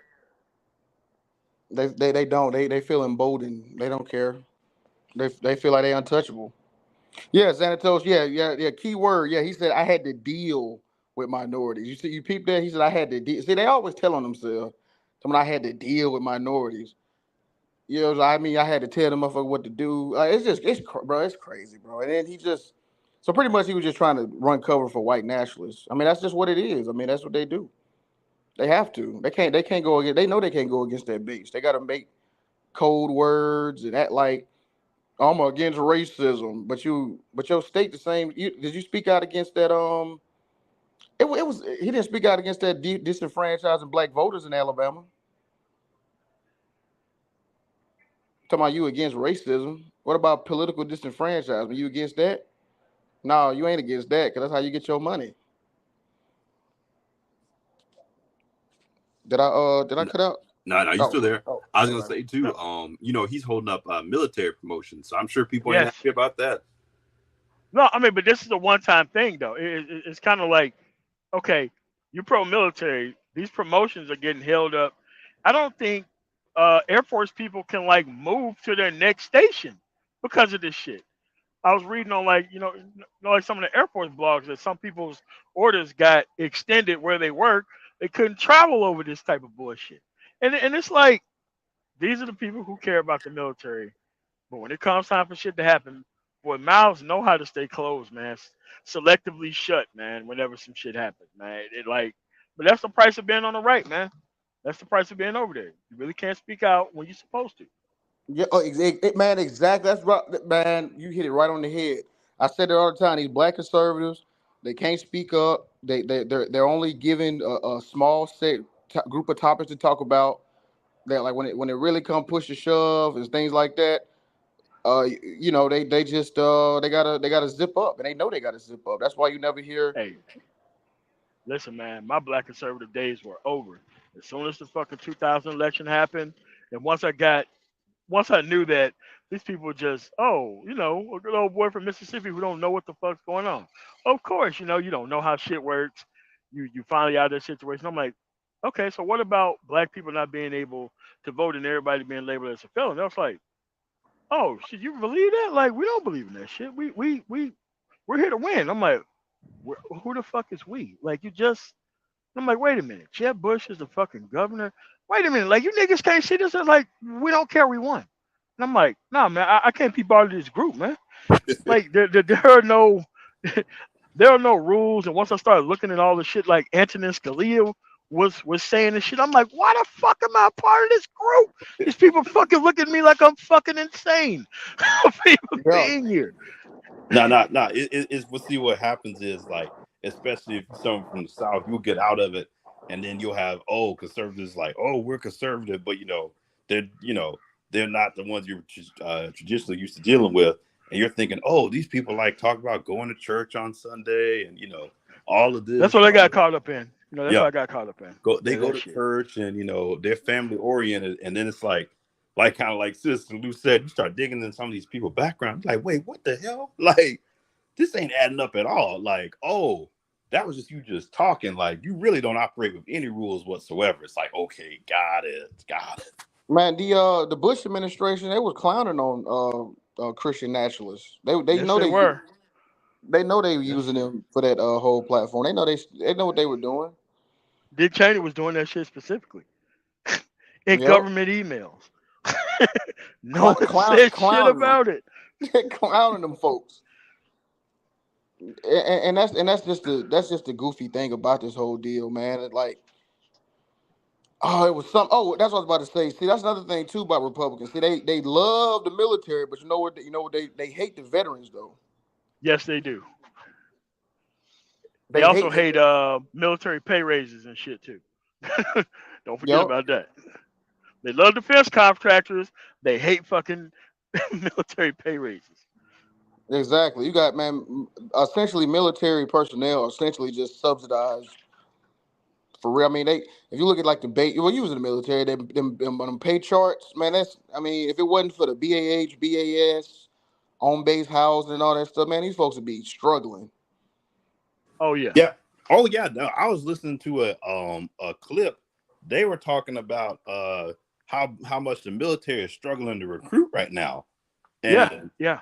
Yeah, the that's right. dude the dude was literally saying he's like you got basically if you look at the pay, he's like it's not really competitive to what they're paying in the private market, especially if you took away, like you said, the housing and the subsidies and stuff like that. He's like none of that is competitive. Um, he's like a lot of these people who got out, in the past like 20 years, normally like you have people who because they're saying a lot of people who serve like they had people in their family who served, and they're saying a lot of these people who done gotten out lately, they've been telling people like, hey, don't. They've been telling family members like, don't go into it, like it's not worth it. And they Man, were I just tell, like, yeah, go ahead. I'm sorry. No, go ahead. MOT, you about to say something? Oh yeah. The South has progressed to the point to where they cannot exclusively depend on those southern circumstances to actually get people in the military. Like people can now actually move to another area, go to school, and get skills and shit. So that's why the government really didn't give a fuck about the South like that because it produced all those circumstances that people go in the military and people are like, oh, single mothers. I'm like, no, single mothers make up a lot, if not the majority of most of the fucking army right now. Because people don't Yeah. understand that this is where like if people are in economic dire straits, they end up in the military, especially if they're young. Yep. They end up in the military and shit. Like me, Yep. I am a person who is in those circumstances. I'm not afraid, and I'm not gonna fucking hide that shit from people. Dude, without the military, I'm not sure where the fuck I would be at. I mean, shit, raising in different metro areas, shit, I probably would have been in a way different maybe better off circumstance, but man, but getting the shit off that I needed to get off, travel all the places I needed to travel, and I hit the ground running in a way that most people my age wasn't. So even though I was behind for a while, getting out, doing all that shit, but being able to hit the ground running and actually make the connections that I needed to make, it actually worked out. Because I don't think I would have got that experience any other way other than the military. No, You, and I was gonna say if you have this stuff like Bernie Sanders is talking, I even know some southern states like Tennessee, community college is free. Once that happens, if you ever get 4-year free, man, that's gonna be a big hit. Man, Oh yeah. exactly. My hey, MOT, I put my dad on your channel, man. He love the content, man. He love the content. But Oh, that's up. he didn't want me to join the military because I joined the military at 21. I had already went to college. He wanted me to finish at least. He was telling me at least be an officer. He was 100% right. If you want to be in the military, the best way to do it is be an officer. But at the same time, too, right? Knowing what I know now, I mean, I did 4 years. I was gonna do one enlistment. I wasn't gonna be no 20 year. And now, to be honest with you, man, I think, man, you probably shouldn't. I don't even know if I would recommend going. I don't know, man. The military helped me out tremendously, but I think that being a little bit older going in might be more beneficial. Like if you Oh are, man, bro. If I would have went in at 22 rather than 17, you see what bro, I'm I saying? would, man, bro, I would have been there. And well, one, I already had my degree because I would have went to college right away, fresh out of school. But not having a car and living in the Delta and all the fucking schools are outside of the Delta and no real type of mass transit system to get you to and from there. Like if they were to actually replace all that shit, Right. and I would have been 20 something going into the military at that point, man, it would have been a way different outcome, That's better what I'm. outcome. That's what I'm saying. Because when I went in, I had an apartment before, I had a job. I know how to file tax. I had already I was already an adult. I wasn't like a seven. You know what I mean? I wasn't 17, fresh out of high school. Pretty much just 6 months ago, I had to ask permission to go to the bathroom. Now I'm going to the military. It's a little bit different, and your career is different too. I think because I kind of knew everything I wanted to do. I knew everything I wanted to take out the military. And I utilized it perfectly.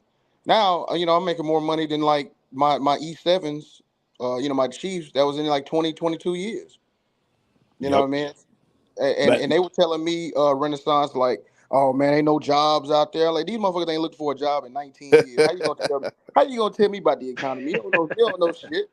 You ain't got no college degree. You ain't got no skills, bro. You just a glorified at that point. And then the main I was like a glorified babysitter because remember my master chief. He was always trying to push people not to get out the military. This motherfucker got caught gambling with government credit cards, and he come got on, forced man. retired out. And Bro, government credit cards. What are you yo, doing? all Like, dude. all my ops, all my ops Ah. in the military, I check up on all them niggas. All them niggas losers. And Oh yeah, no doubt, no doubt. All of them. Like I have a commander who I still stay in contact with. He ain't got nobody around him, but I stay in contact with that dude just to see his ass in that fucking nursing home. Like, yeah, nigga, you fucked up a lot of people's lives, man. But I'm gonna sit here and watch your ass get the fuck up out of here. But keep in mind, you really wasn't treating nobody real nice about 20 some years ago. Just let you No, know no, that. no. That was the other thing they talked about MOT. They said like it's too much like just bad leadership. Like people messing, people just like screwing other people over, just being oh an yeah, asshole to be an Oh asshole. yeah, Like, oh yeah. and they're like that's not rooted out. And he was like, all these things basically, are causing it to be a recruiting problem. Someone else is like, yeah, basically you can't like you kind of can't rely on those, like you said, those people in the South, like to just be like, okay, come and feel it and they'll do it with anything. Like you actually gonna have a culture that like people actually want to be a part of at this point. yeah. I wish I didn't have to join the Hunger Games to get my school paid for, but I mean I did it. I wish there was enough. That's why like because me I don't have a lot of student loan debt because of that, right? So shout out to the GI Bill. Yeah, same here, man. I push that shit all the way through a master's, bro. You get what I'm saying? Yeah, man. I I use I found use my all the accredited schools. There was Colorado regional accreditation, and I just went to them bitches, and I just and I kept going. and I'm finna and man, I'm finna hit him over the head. I'm about to I'm about to use my education assistant at the job and hit the GI Bill on their ass. Yeah, Finna get refund checks and the BAH while I'm working. So you see, but it's I No, mean oh go ahead, my son. Go ahead, no, bro. I was gonna say, and can't you do it if you're active? Don't you already get something paid for? So like, can't you go through Well, like if you get a back if you well, go Brandon, it's in? not. Well, you know what, bro? You can, but it get fugazi. Like sometimes, like they make sure that you can't be able to attend that shit. Like right, when I was exactly. yeah, yeah, like they did the same shit when I was in. Like I got out like right after 9/11, and they was like, yeah, we pay for your school. As soon as you submitted that shit to your commander, your ass went from days to swings and mitts. So that way you couldn't show up to school on time, but I was still going to school because I still found ways to go to other classes and still got credit for my class. Yeah, They because never that seen nobody who was diligent and still going to school, even though, technically you wasn't supposed to be there during the times outside of your class. And they kind of gave me an exception because I explained to them what happened once they were so-called paying for the school. And, once I got in contact with like a colonel there who was an actual adjunct teacher, then he called up the fucking base, and the next thing you know, I was back on fucking days. Right, exactly. Because Renaissance, the thing about it is, because at that point, aren't you not? If you're active, you're not using your GI benefits. no, you're And not. You're not. You're not. And the thing about it too, Renaissance, the only thing it's called tuition assistance, right? The problem with tuition assistance is it can be denied. See, your GI Bill can't be denied, right? Like you have like nobody can stop you from using your GI Bill, but that tuition assistance it has to be a command approved. Like you got to route, you got to put in paperwork, write a shit, and your like LCP. Well, I mean, I'm talking about the Navy. I was in the Navy. They can deny it. So the fact that it can be denied makes it bullshit. You see what I'm saying? It's not like you could just, yeah, you yep, know what I mean? You just get, because I was trying to do that, and they would tell me I had to get my eSWAS. I had to have a year. It was just so much bullshit, right? I'm like, bro, this is not what the recruiter told me. He told me because I had 60 credits coming in, right? I had 2 years of college. I came in as an E3, so I because I already had the college credits, but so that was the game plan, but I didn't even get to bro, I didn't get to take tuition assistance until like my third year in the military. And by that time I was already on my way out. So I was like, man, dudes, I'm finna go get a GI Bill. yep, yep. Now, Yeah, man. there when I was in business school, there's actually I guess she was in the military. She may have just been a spouse, because I think she was a spouse. Because can't you technically use like your benefits like with your spouse? Yes. Yeah, Yeah. So I think they split Yeah. it. They were yeah. both in the The business 9/11 program. GI Bill made that happen. The 9/11 GI Bill started that shit. Unless your husband or your spouse died, and then that's how the GI Bill benefits went over to your kids and your children. I believe the 9/11 GI Bill made it so that way the kids of and the spouse of could actually use those benefits if the actual service member wasn't. I think the 9/11 GI Bill started that shit. Yeah, the post 9/11 GI Bill is probably one of the greatest pieces what's the word I'm looking for? Piece of Legislation, legislation. Yeah, legislation thank you. ever. Yeah. Yeah, thank you, brother. Yeah, one of the greatest pieces of legislation ever written in American history. I mean, And I since the stand original by that. GI Bill, and then still it was quote unquote a Right, GI right, right, Bill. right, right. Yeah, right. When black people finally got to get in, right, that's when it became the greatest. Right, exactly. Oh yeah, Because post because it was 9/11, that's the one where you know what I'm saying. Because that's I use that one per se. Because that's after all that they went bullshit. crazy after the post 9/11 GI Bill, man. I'm like, God damn, they fucking opened this shit up. What's going on, Doc Phoenix, man? That's coming through, man. No, what's going on, gentlemen? Hey, How's what's up, Dr. everyone Phoenix? doing? Hey, What's going it's on, brother? ironic because I was just having this conversation with someone when she sent me an article about the military's troubles recruiting, and I kind of went on a tangent because it reminded me of my time when I was in and a lot of problems that I dealt with, and and I distinctly remember, I think you guys were talking about taking college courses while you're in. I went to Iraq, so I've talked about this previously, but yeah, I'm an Iraq veteran. But if you were in that period between 2001 up until roughly around 2015, 2016, most likely you weren't allowed to take college courses, especially if you was in the Army. If you was in the Army or Marines, you typically weren't allowed to take because you were in something that they call a constant. You're in a wartime state.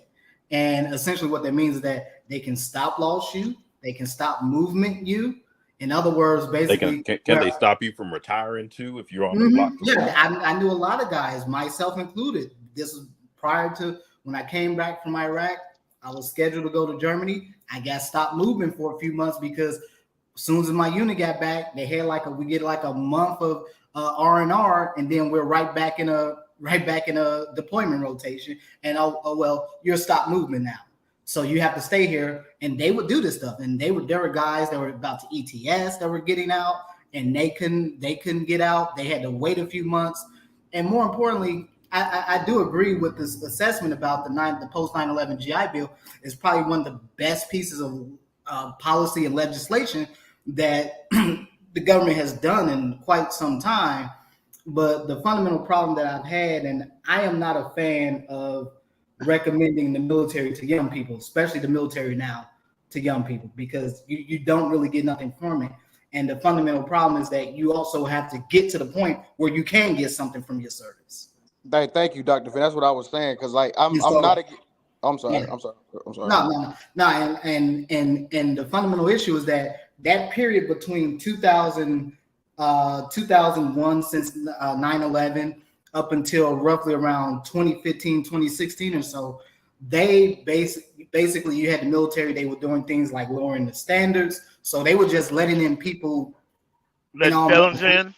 Yeah, I mean, there were folks when I got attached to the unit that I went, because originally I worked in division level. So I worked for what was called the division surgeon, which was the highest ranking doctor on the post. And so I was directly underneath him, and I used to do I used to med board people. So I used to medically retire people or put them in med hold.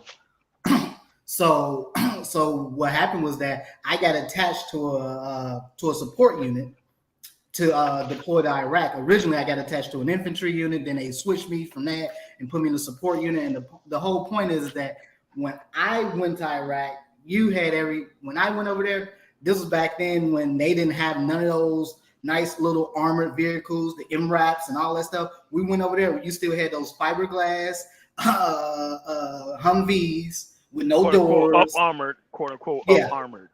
Yeah, they didn't in fact, when I went over there, they didn't up armor those vehicles until after we had to do a convoy from Kuwait into Iraq, which was about 4 days, something like that, if I remember correctly. But they didn't up armor those vehicles until probably maybe about 3 or 4 months after we had gotten into Iraq. Yeah, but I mean like the old school up armored, which means DIY. Yeah. Basically hustle. You know, it was all a little crazy stuff. I'm sure you guys know the stories, but no need to reiterate that. But the point is that the benefits that you can leverage for military service, most people never. A lot of veterans, especially those who enlisted in the military from 2001 up until around 2010 or so, they never really saw the benefits of that because the military just started kicking people out wholesale, especially the Army, because they were letting in a lot of folks who couldn't even meet basic, not even necessarily meet the physical requirement, but they couldn't even meet the basic academic educational requirements. You had folks that they were letting in that didn't even have GEDs and all of such.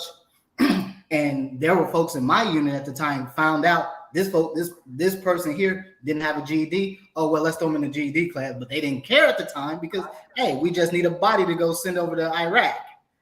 And so no one never really, I mean, these are things that never really talked about, but more importantly, they were kicking out a lot of Black veterans.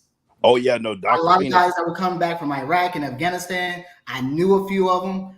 There's a good friend of mine. I was able to help him out when I got out, but this brother was living out of the bathroom of the VA in Chicago. So anybody who's familiar with Chicago know that Chicago has one of the worst VAs in the country. Hard to believe, but it does. And but anyhow, this gentleman, he was a young guy, like 22, 23 years old, living out of the VA bathroom in Chicago. And eventually they only decided to help him when he had to break out the front windows of the VA hospital. And so I mean, but he was a guy, he got discharged got administratively discharged. That's the nice way of putting it. They administratively discharged him. He really didn't qualify for his benefits, but basically I had to help him get a lawyer, help him basically fight the VA to get his discharge overturned, which almost never happens. That's something else they don't tell you. People who get discharged with bad conduct, dishonorable discharges, it is almost, you got a better chance of winning the lottery before they actually overturn those discharges. And a lot of folks don't, that's something else a lot of people don't talk about, because these were things that I did after I got out, because I just happened to get involved with this because of folks I knew at the time. But I mean, these were major problems. Scores of Black veterans who just got administratively discharged for just all manner of reasons. I mean, guys who were on antidepressants, the stuff comes up on the urine analysis test. Oh, well, we just go give you Article 15 and kick you out.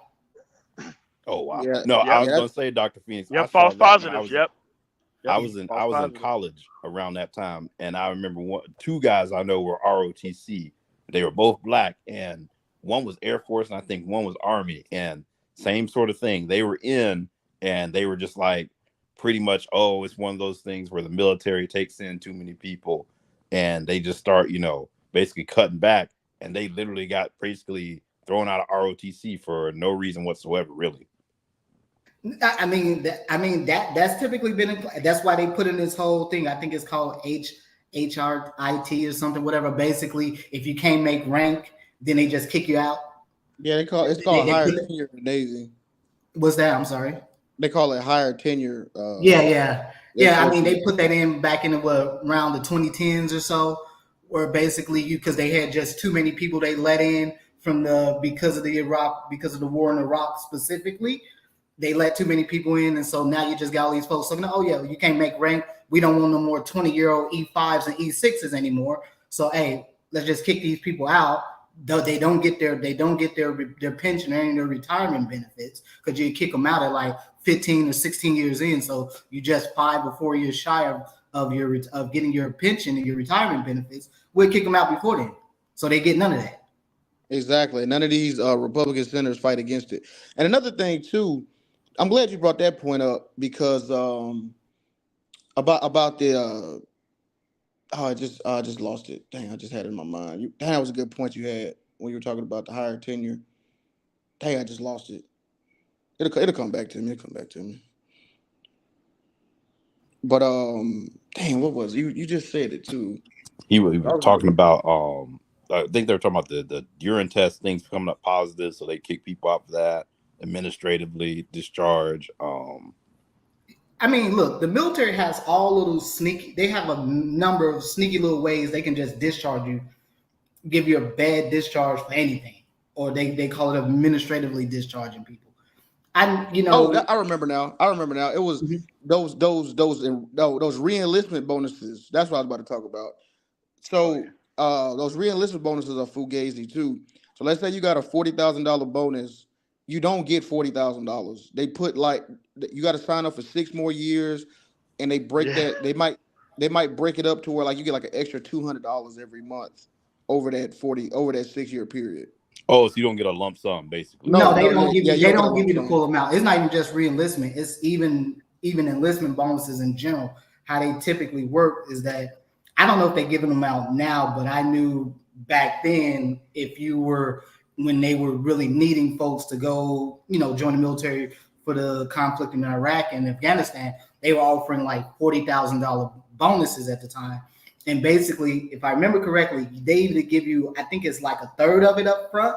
They give you a third of it up front, and then they pay you the rest over time in your pay. So whenever you went to go look at what was called your leave and earnings statement, which is basically the military version of a check stub, you will see the additional pay from that bonus in your pay.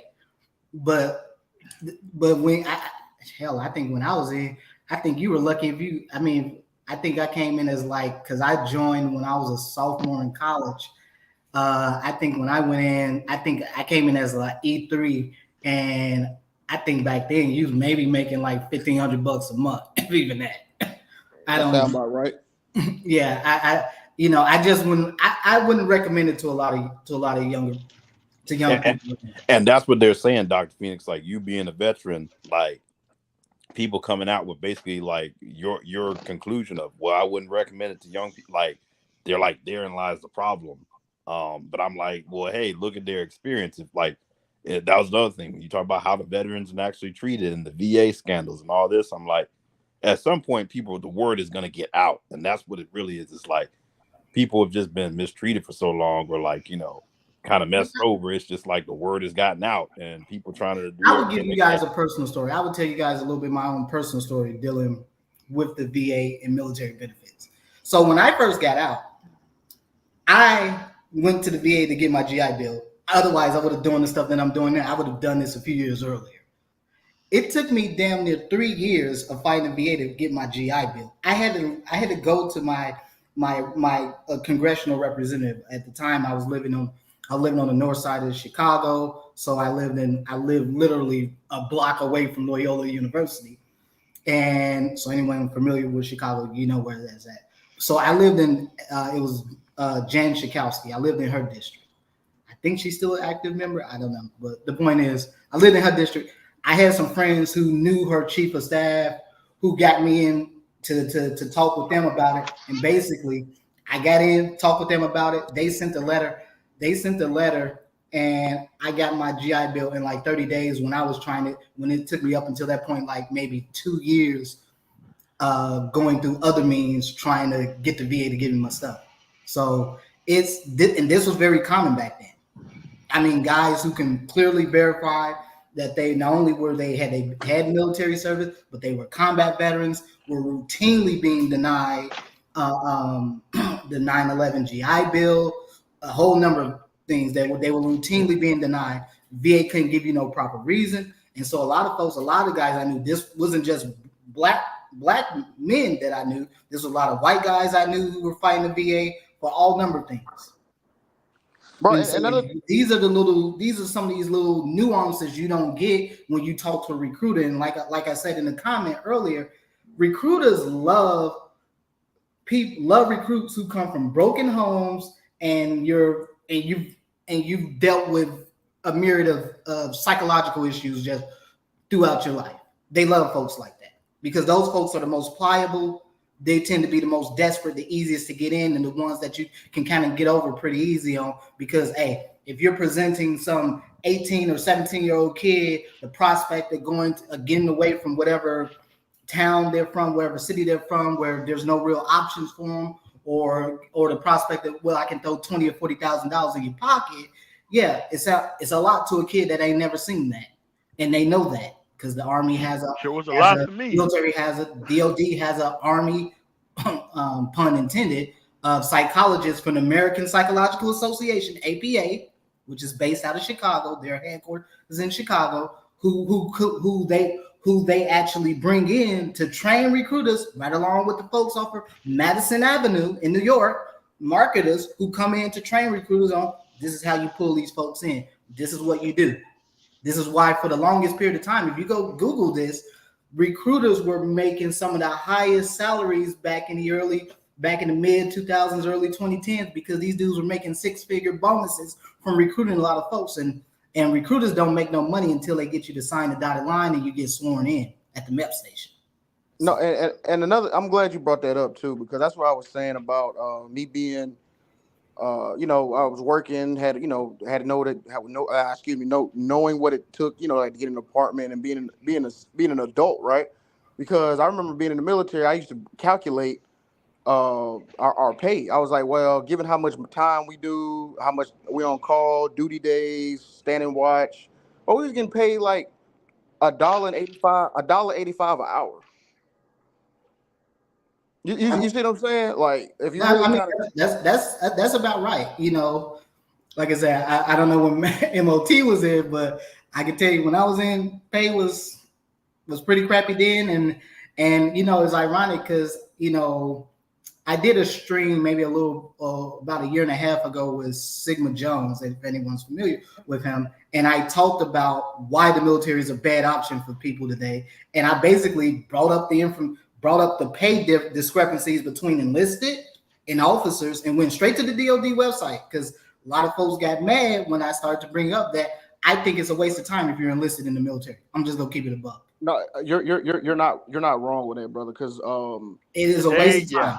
The best way to do enlisted, if you're gonna do it, do your initial enlistment and get the hell out, because you'll get 90% of whatever you can get just by doing your initial enlistment. So if your initial enlistment is 4 or 5 years of active duty or whatever, do that and get the hell out.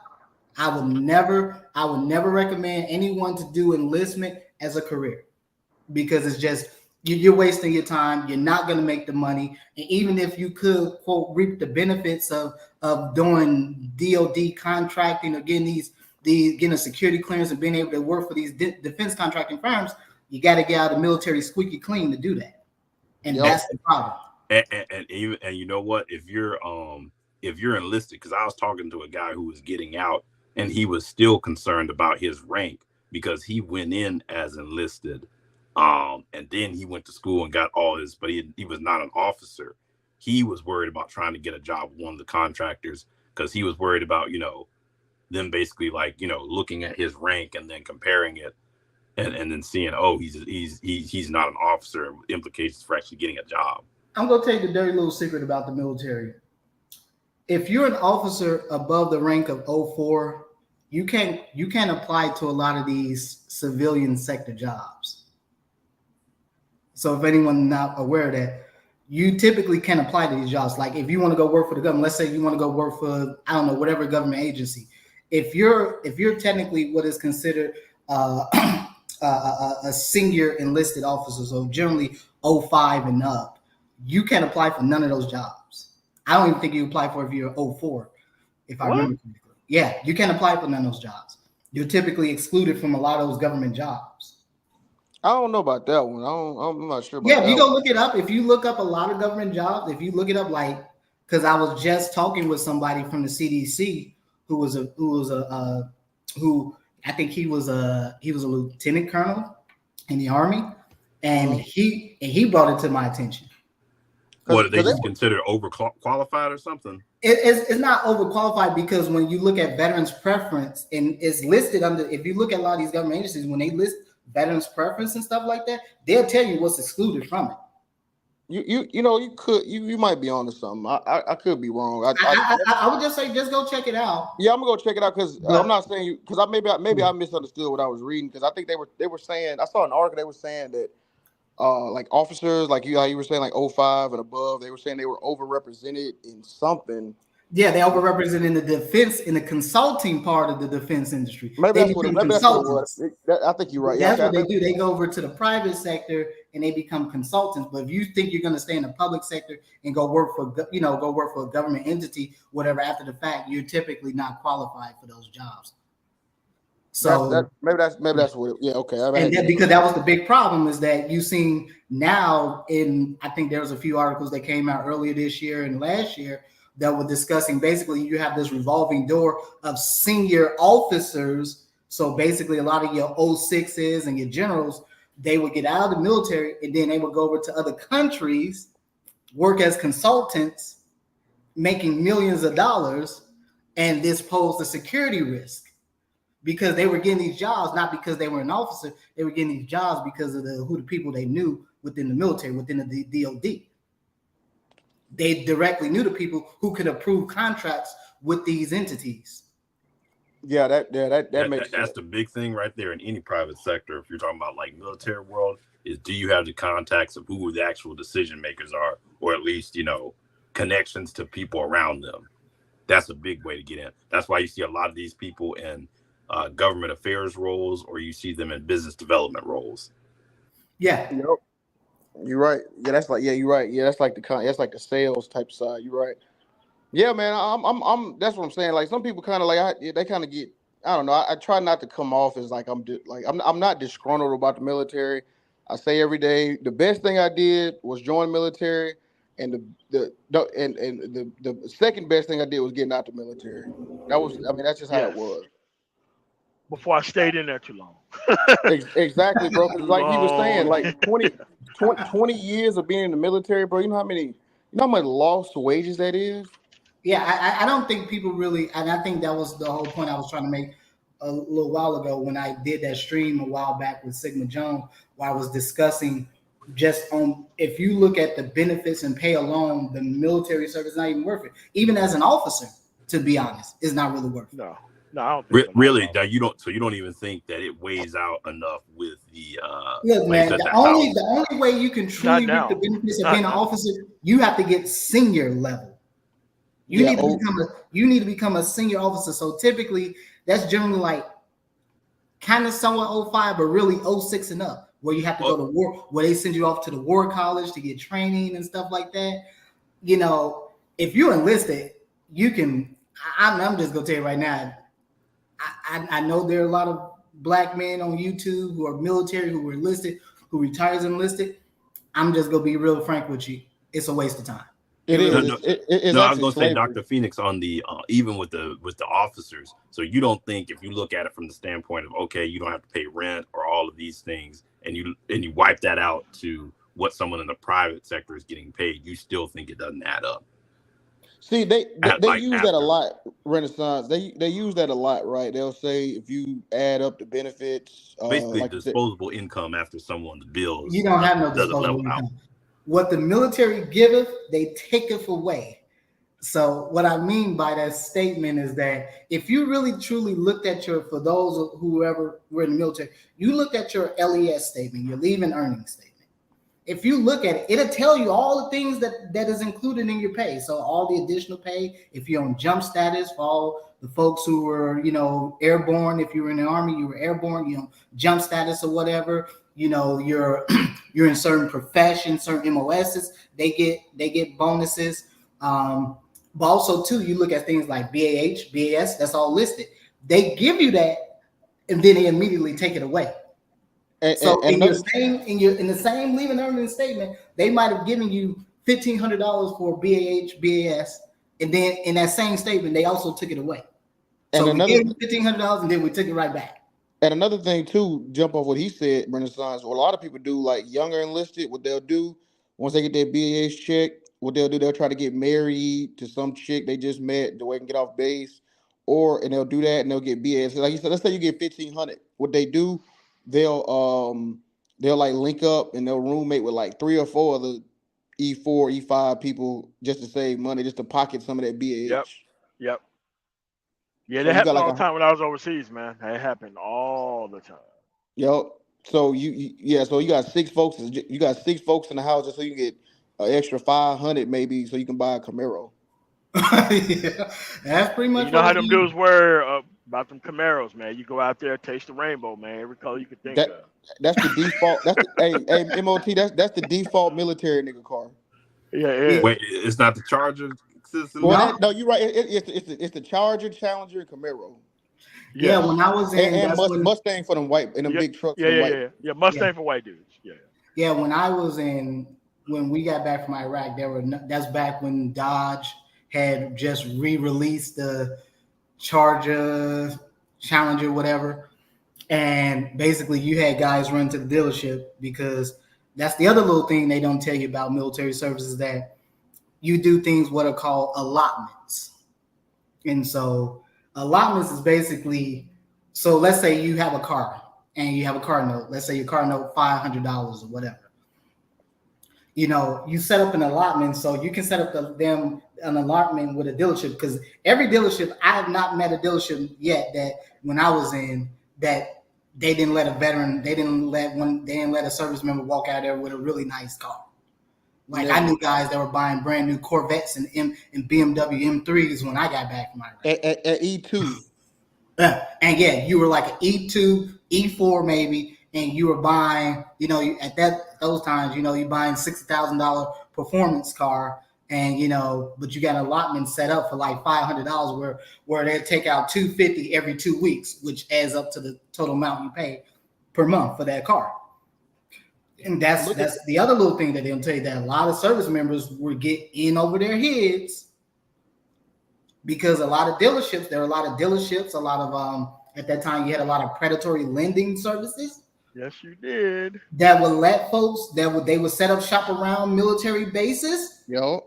and you would go and you would see nothing but a never-ending line of service members going there buying cars or getting little payday loans or whatever little whatever type of loans that they needed. And basically they set up allotments. They damn near give you any amount you ask for, as long Yep. as you can cover it in an allotment. They set up an allotment. That was the These worst dudes thing get I a did. In Charger or a Challenger, living like a whole meal card nigga, living off base. Hey, nigga only got a case of Bud Light and some ramen noodles in the refrigerator, That's bro. it. That's it. That's all I got. I mean, I'm gonna be honest. Hey, if Dr. Phoenix, I'm gonna keep it real. I'm not finna flex. I was one of them niggas. I didn't have a Charger or a Challenger, but I was buying Jordans. You know what? Those are the two things That was the biggest mistakes I made. Buying all them Jordans and buying a car because I was on deployment most of the time. I did like 3 deployments, so I didn't even get to drive the car. I'm just taking out my check, what I'm saying, while I'm on the boat and buying all them Jordans. I couldn't even bring all them Jordans on the boat. You know what I'm saying? I'm keeping it real. I was young and Oh dumb, man. I was man, bro. trying to be the, what I'm saying, going out clubbing, drinking all that stuff, and that was just a waste of time looking back at it. And I was, it's just what it is. Yeah, I remember I knew guys who were buying those brand new Hummer H2s back in the day. Everyone remember Yeah, those you seen hundred some Hummer thousand dollar niggas too, cars. man. Ooh, wow, the gas Yeah, those by things like are like 10 miles a gallon. $100,000 SUVs. They got like 6 miles to the gallon, and it cost you like damn near $200 to fill it up. So even back then, with gas prices back then, so you know, I knew a number of guys that had those. Yeah, but I think when it just realistically, when it comes down to options now for people and the recruiting problems that the military is having, I think a lot of it is politically driven because you do have a lot of politics that gets played, but it's also too that a lot you're seeing now where in particular a lot of your millennial veterans, the millennials, that they've come out and really talk about it because there wouldn't be no 9/11 GI Bill without the millennial veterans, the veterans who were in Iraq and Afghanistan coming out literally protesting. This was anyone that's old enough to remember back in the early the mid 2000s and the early 2010s. You had scores of veterans out here protesting all across the country about the VA, about mistreatment at the VA, not getting their VA benefits, not being able to utilize their educational benefits, getting denied for just, any number of reasons. A lot Most of of dudes it, in the Occupy Wall Street movement too. yeah, Like a lot of them those social movements all movements. went hand in hand. Yeah. A lot of those folks who were involved with that, a lot of veterans were involved with the Occupy Wall Street. And so, I think fundamentally speaking, for young folks out here today, I'll be honest with you, you're better off going to work at a place like Chick-fil-A or McDonald's because they offer pretty much the same damn educational benefits as the military Yeah, does without UPS all the too. risks. Amazon. Yeah, UPS. That Yeah, that Amazon. that call Yeah. that call center job I was at before I joined the military, I probably would have been off staying there.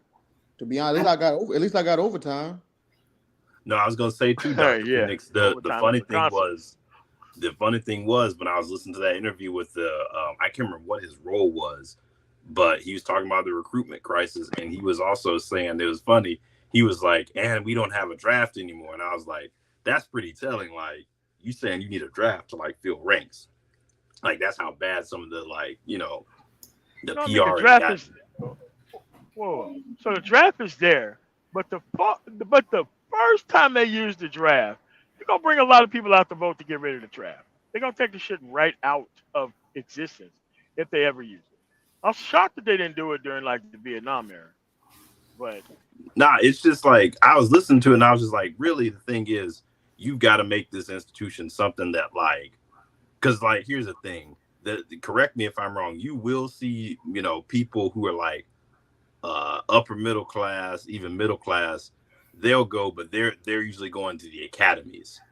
Yeah, they send their kids to Annapolis Yeah. and West Point and all of that. They get to go there. I mean, if you go do the military, that's arguably truly the best way to do it. Yeah, and I was like, you got to make that essentially the experience for the majority. Otherwise, you're gonna continue to have this issue. Because I mean, truth be told, from a standpoint, if you want to talk about from a citizenry standpoint, I mean, I think purely if you could take the politics out of it, a lot of countries, like I went to Switzerland last year, and they were saying there's a certain amount of time that's mandatory for everyone for serving, and they actually have it worked in where it's like, okay, everyone's got to serve a certain number of years, and then after that, like they have 6 or 7 weeks every year that they take you away from your employer to like train you up, and it's so integrated and useful. The employer is actually very grateful for it because they view it as like training and things like that. And then basically that's how you fulfill your service up until like age 33, 34, something like that, is those 6 weeks of training that they do. And I was like, that's not a bad model, but you actually have to have like, you actually have to have a lot of the politics has to go away, and you actually have to have like really good people in leadership and actually make it like a worthwhile experience for people. You know what else? Countries like Switzerland and a lot of the European countries and some of these other countries that where military service is mandatory, what they don't have to deal with, you don't have to deal with going on any street in any major city and seeing a third of the homeless population being veterans. They don't have to deal Oh with that. no, oh no, not at all, not at all, not at all. Can I tell you, in the Denver metro area, people talk all that right wing shit, but them dudes stay right over there in the area where they take care of everybody. They be on that Yeah. right wing shit outside of that environment, but inside of those environments, nah, man. Everybody know what's going on. Everybody know that. Yeah, cut stuff, but don't cut our stuff. Quote unquote our. Yeah. Yeah, So no, yeah, I agree with that. I mean, similar stuff in Georgia when I was in in Illinois, Wisconsin. I've seen similar types of things. I mean, I remember even as an undergrad, I used to volunteer to perform basic physical exams and eye exams on homeless veterans because they couldn't even get into the VA to get service. I used yeah. to do Like this. I was pretty lucky though. Yeah. Given that all y'all talking about the problems that y'all had, like me, I was kind of I signed up for the GI Bill when I was in TAPS, and I was still going to school at the time, so I got my GI Bill like I was on terminal leave, and I was just like boom right into the fucking GI Bill based system. I didn't have a problem upgrading my actual medical status. For the medical discharge shit. Like I ain't having a problem with none of that shit. Like, dude, I didn't know that VAs were bad until I went to like other places in other states, like southern states. Like I didn't know. I mean, I knew I lived around the corner from like a VA facility. I did not know how bad that shit was for veterans, and I did not know how many people were veterans until I went back 20 years later. And they're Hey, that's like, a "Wait a minute, you can just sign up for that and just get it just like that." I'm like, "Yeah, that's a fact, MOT. Because I didn't. Because I came when I got out, I went to Vegas, and Vegas had a extremely great VA facility, and San Diego did too. So I'm with you on that. I was like, when I heard about all this other stuff, I was like, yo, I've not had one issue with VA. I've only had the only issue that I might have had, but it got corrected. I didn't go to class for one of my classes with GI Bill, so I ended up owing some money for that. And what they ended up doing, they just took it off my percentage, right? Like my disability, they just took like $100 off that, and they're just going to pay that debt to that. So I mean, but the VA worked with me on that because they were going to take yeah, because I was in school when it happened, and they were going to take my BAH. But then I just told them, nah, I'm kind of in school. I kind of need, what I mean, that's like my house. And so they're like, oh, okay, well, we'll just take it off your disability. I was like, bet. So I've never had really problems with the VA. yeah, A couple of things here. MOT, where you're at in Denver, Denver has one of the best VAs in the country. in the country, Yeah. in the country, Because Denver's VA that is part of that University of Colorado system, medical system. yep, yep, So they get veterans there get some of the best care because they get a lot of medical students, they get a lot of nursing students, and they get a lot of professors there who do research and stuff like that. So they get great care. When I got out, I ended up going back to Chicago for a brief period of time, and I ended up going to the Chicago VA. And anyone knows Chicago knows the VA there. But the point is that VA, horrible VA to this day, still one of the worst VAs in the country. Now it was only when I ended up going to Wisconsin for undergrad that I ended up getting into the Wisconsin VA, and that VA I realized was one of the best VAs in the country. And so that VA there, I never had a problem there. Never had a problem. When I was at the Chicago VA, nothing but problems. I don't think there was nothing that I did not have to fight for when I was at the Chicago VA. But like that. yeah. I mean, the Chicago VA is pretty damn notorious for folks who are familiar with Chicago. Pretty damn notorious. But I would say in general, I think when you were in MOT, you guys had Kosovo and you had those conflicts going on and stuff like that. But if you joined that after 9/11, that was basically that period where the military was just letting folks in. They were Yeah. swelling the ranks, and then they realized after Obama was halfway through his first term. Oh no, we got too many folks in. We need to get rid of these folks. So Yep. let's come up with a higher than tenure policy, and then let's just start wholesale kicking people out. And so that's how you ended up with a lot of folks, with a lot of veterans from that OIF, OEF generation who basically were getting bad conduct discharges, getting dishonorable discharges, just getting administratively separated from the military for just all manner of infractions, no matter how small or how large whatsoever. And so, that's one of those deals where, yeah, they they try to correct for letting in too many people, and it created a much bigger problem. And I think now with a lot of younger folks, they're able to talk to a lot of these folks who were in during that period. And yeah, the You word got is you got YouTube, social Yeah, man. media. The information is too readily available if you yeah, want to actually access it now. Like in the like I graduated in '96. That's when I went in, man. Like the internet was barely a thing. You could barely do word processing online. The internet was in its infancy. Now look at where we at now. I mean, you have whole veteran groups and meetups and all types of other shit right now, where you're gonna find out the information. It's like when I went back home after during my 20-year reunion, I found out all these veterans and I helped all these people get their goddamn benefits. They didn't even know how easy it was. Told them the entire process on how to get it. Tons of back pay these motherfuckers was getting. Dude, I was glad to give them people that information, man. I liked my time as them. Let me get to this 499 super chat. God hand, thanks for the 499. What's up, guys? Thanks to y'all. I've come from a conservative to a moderate. I love my state of Texas, but our labor laws are disgusting. I think that labor laws are disgusting in most places in the actual country, but people who be having that right to work bullshit, it's just purely firing people for no reason. yeah, And the at will, yeah, at will employment bullshit. Yeah, that yeah, too. Yeah, but here's the thing that's most important, guy hand. Once you start to participate, you can see immediately the glaring, obvious flaws and problems that are wrong within the system itself. Like, no one ever says they're moderate. No one, everybody just in the middle, and they're not even paying attention to any type of laws. It's just that they don't want to be invested or involved with the system at all. The whole point is to fucking participate and read the actual shit so that way you ain't got to waste all this other time being politically ignorant and making up bullshit that actually just troll people and shit. But you can just simply understand what the fuck is going on one time and just participate once every 2 to 4 years and that's it. Yeah, and shout out to God hand. He he's a good supporter. He always supporting. I want to say this too.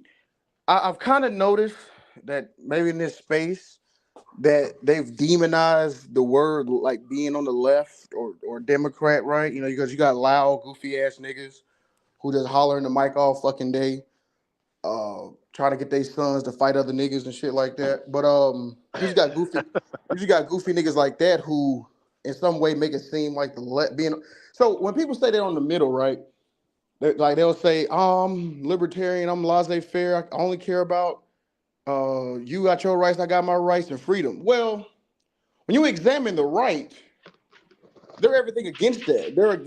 They're about restriction, about taking away power, about making people stupid, defunding education, stealing money, disenfranchising votes, and creating tolls on voting and making it to where college students can't vote. I mean, so no, that's not just you, Godhand, but I just want to keep pushing that home because I mean, people don't want to be on the left per se, but it's like, okay, if you look at the left, what's the worst the left can get? What everybody get? They live in What all these rape? left wing areas though. well, Exactly right. But when you look at the right, the right, and you look at how bad the right can get, you got Nazi Germany. You see what I'm saying? So it's just is what it is. Go ahead, bro. no, I just want to say really quickly because it's been my general experience, given what I do and what I've done over the years. in healthcare, I meet a lot of folks who they all talk that, if you want to call it that, that conservative slanted talk, if you will. And, it's always like that until it isn't like that. And and a prime example of it is over the last couple years. A lot of folks that I've seen, yeah. Oh, well, this doesn't work. This is a scam. They're trying to kill people, all this other stuff, right? Until you need some medical services, then all of a sudden, magically, you're not independent, you're not pro freedom, you just about your own salvation. As soon as that hurricane hit, as soon as that tornado hit, yeah. Yeah. No, no, and you're absolutely right. I mean, and the same is true of most other things. You start talking about touching people's, a lot of veterans. You start talking about touching veterans' benefits. All these veterans out here that love to talk about, oh, they're right wing and they're neo-Nazi types. Oh yeah, then all of a sudden they're all on the other side of the spectrum. When we thinking about cutting some of you fools off. Yeah, it's Hey, not that. hey, hey, Doc Finish, I be laughing like a motherfucker, man, when they be saying, "Oh, well, you know what? The actual the death of our grandkids." I'm like, cool. Why don't you give up your fucking veteran retirement shit Yeah, and your it's fucking not a disability? handout then, right? These are earned benefits. These are earned. I worked my ass off for this, and I'm like, oh, okay. You can understand the shit when it's your welfare, but when it's somebody else's welfare, you don't see it. Oh, okay, got it, buddy. Exactly. Well, I Fucking mean, got it. to both you gentlemen's point, Citizen Lou talking about people demonizing being on the left. Yeah, everything is socialism until you take a damn good look at the VA and the VA health system.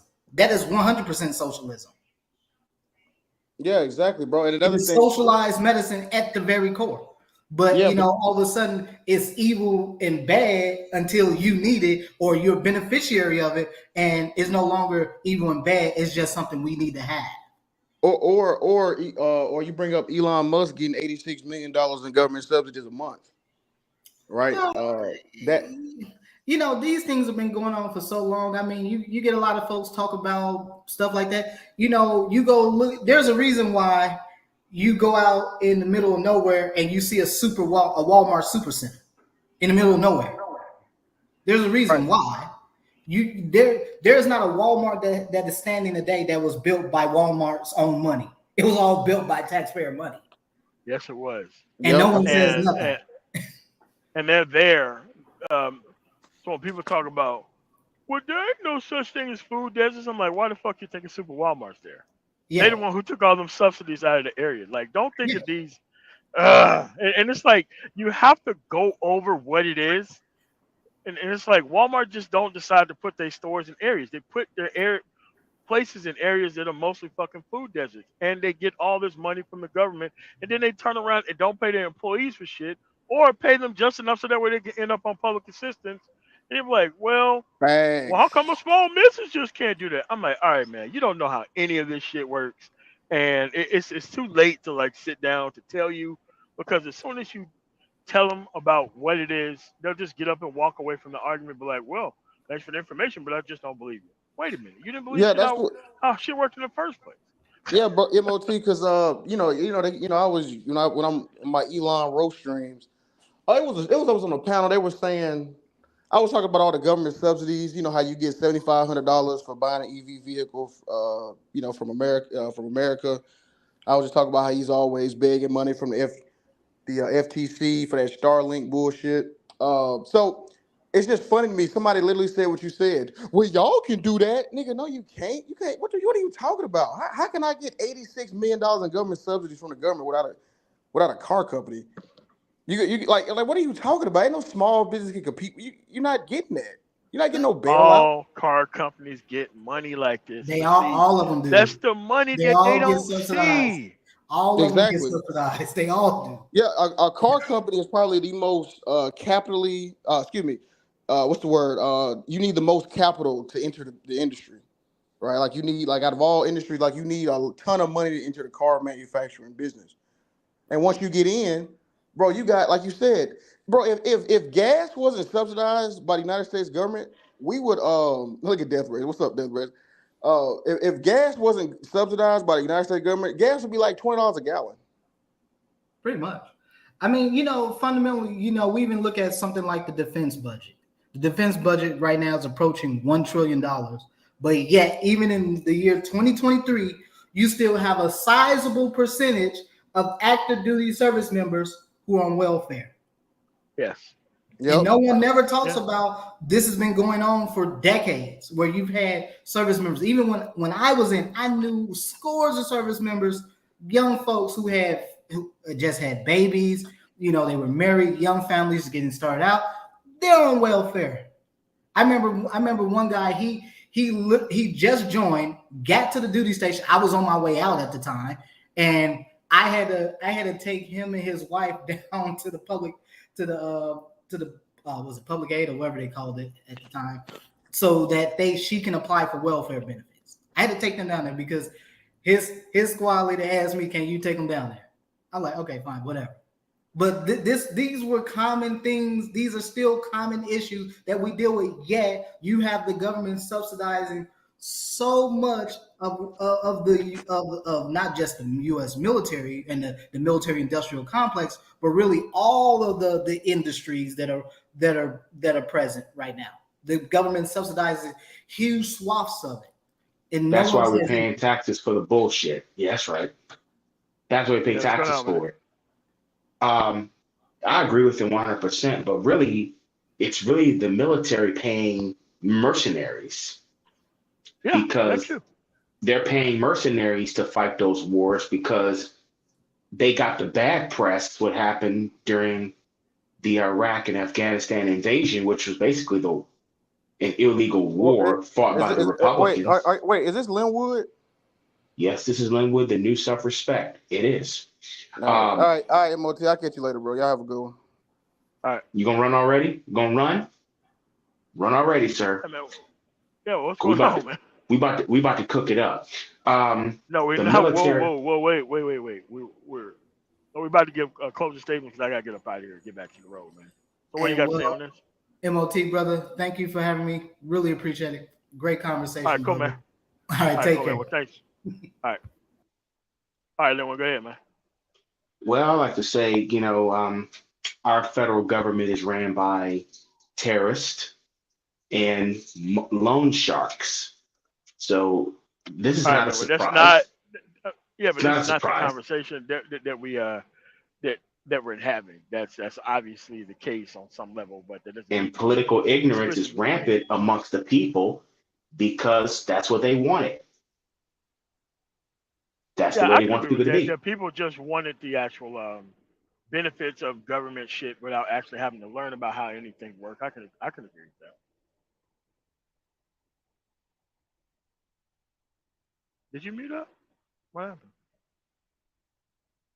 Oh, knew you muted yourself? Oh, okay. Yeah, man, but it's just that the political ignorance. Yeah, that's what you're I'm dealing talking with about today. for like the local level though. Like, there's no reason the federal. Okay, all right, it's too much. You got to learn a lot of history and shit. However, when it comes to the local things that really affect you, like there ain't no reason not to be associated with what's going on there. There's no I reason for mean, that. most voters don't even vote for local anything.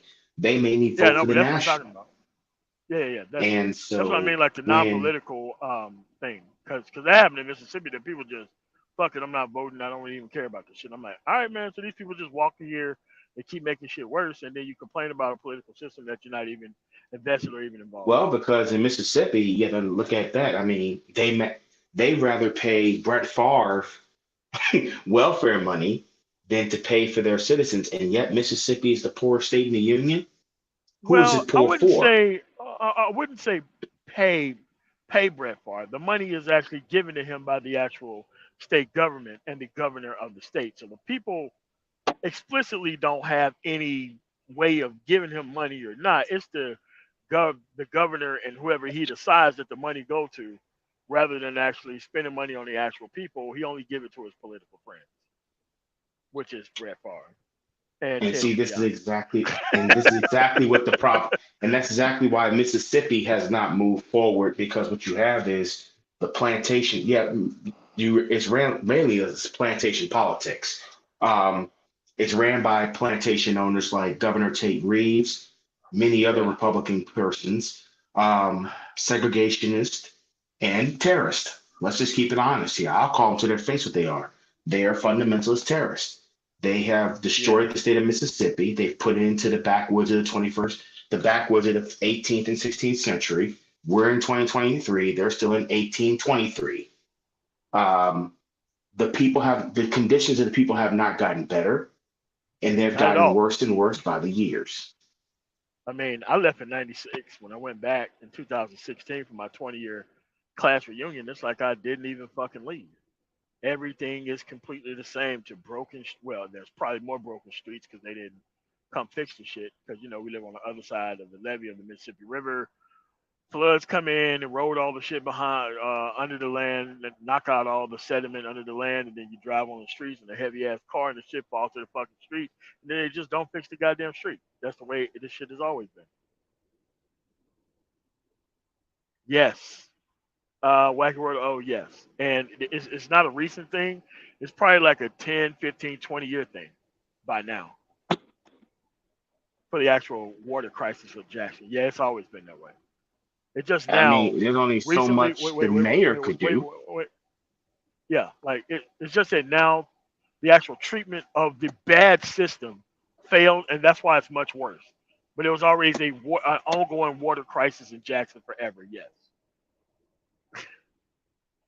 yeah. So it's always been a water crisis. It just got much worse when one of the treatment systems went down. All right, go ahead. Oh, all right, he left. All right, anyway. So I want to thank you guys for coming through. There's really no need for political ignorance. Dr. Thunder should already know this shit by now. So does Ron Neal or Tia Son Johnson. Y'all need to stop playing games with us, bruh. Stop fucking playing games with something this fucking serious. Especially when most of you motherfuckers live in liberal fucking areas and you don't pay attention to anything that goes on and you keep coming out of this bitch being on this stupid shit. BGS lives in liberal ass fucking California. Come on, man, it's fucking foolishness. And then y'all want to do nothing but come online and talk about women and shit when the women already got their representation from the government. We don't have ours because we're not even trying to actually participate like that for real. But this is something that we're doing to ourselves. There is no white man, there is no woman that's blocking or fucking backing your ass down into the low post of not participating in the political system. This is something that people are actually doing on their own. For what reason? I have no idea. It's obvious most of these people want to maintain the same level of circumstance. That's obvious. But at the end of the day, with these broadcast platforms, we can now start getting in on chipping away at this whole stockpile of deliberate political ignorance that's done by these so-called educated people. So with that said, I want to thank you guys for coming through on the Man Tomorrow. Never be afraid to talk about progress because there's a lot of people who are not invested in it.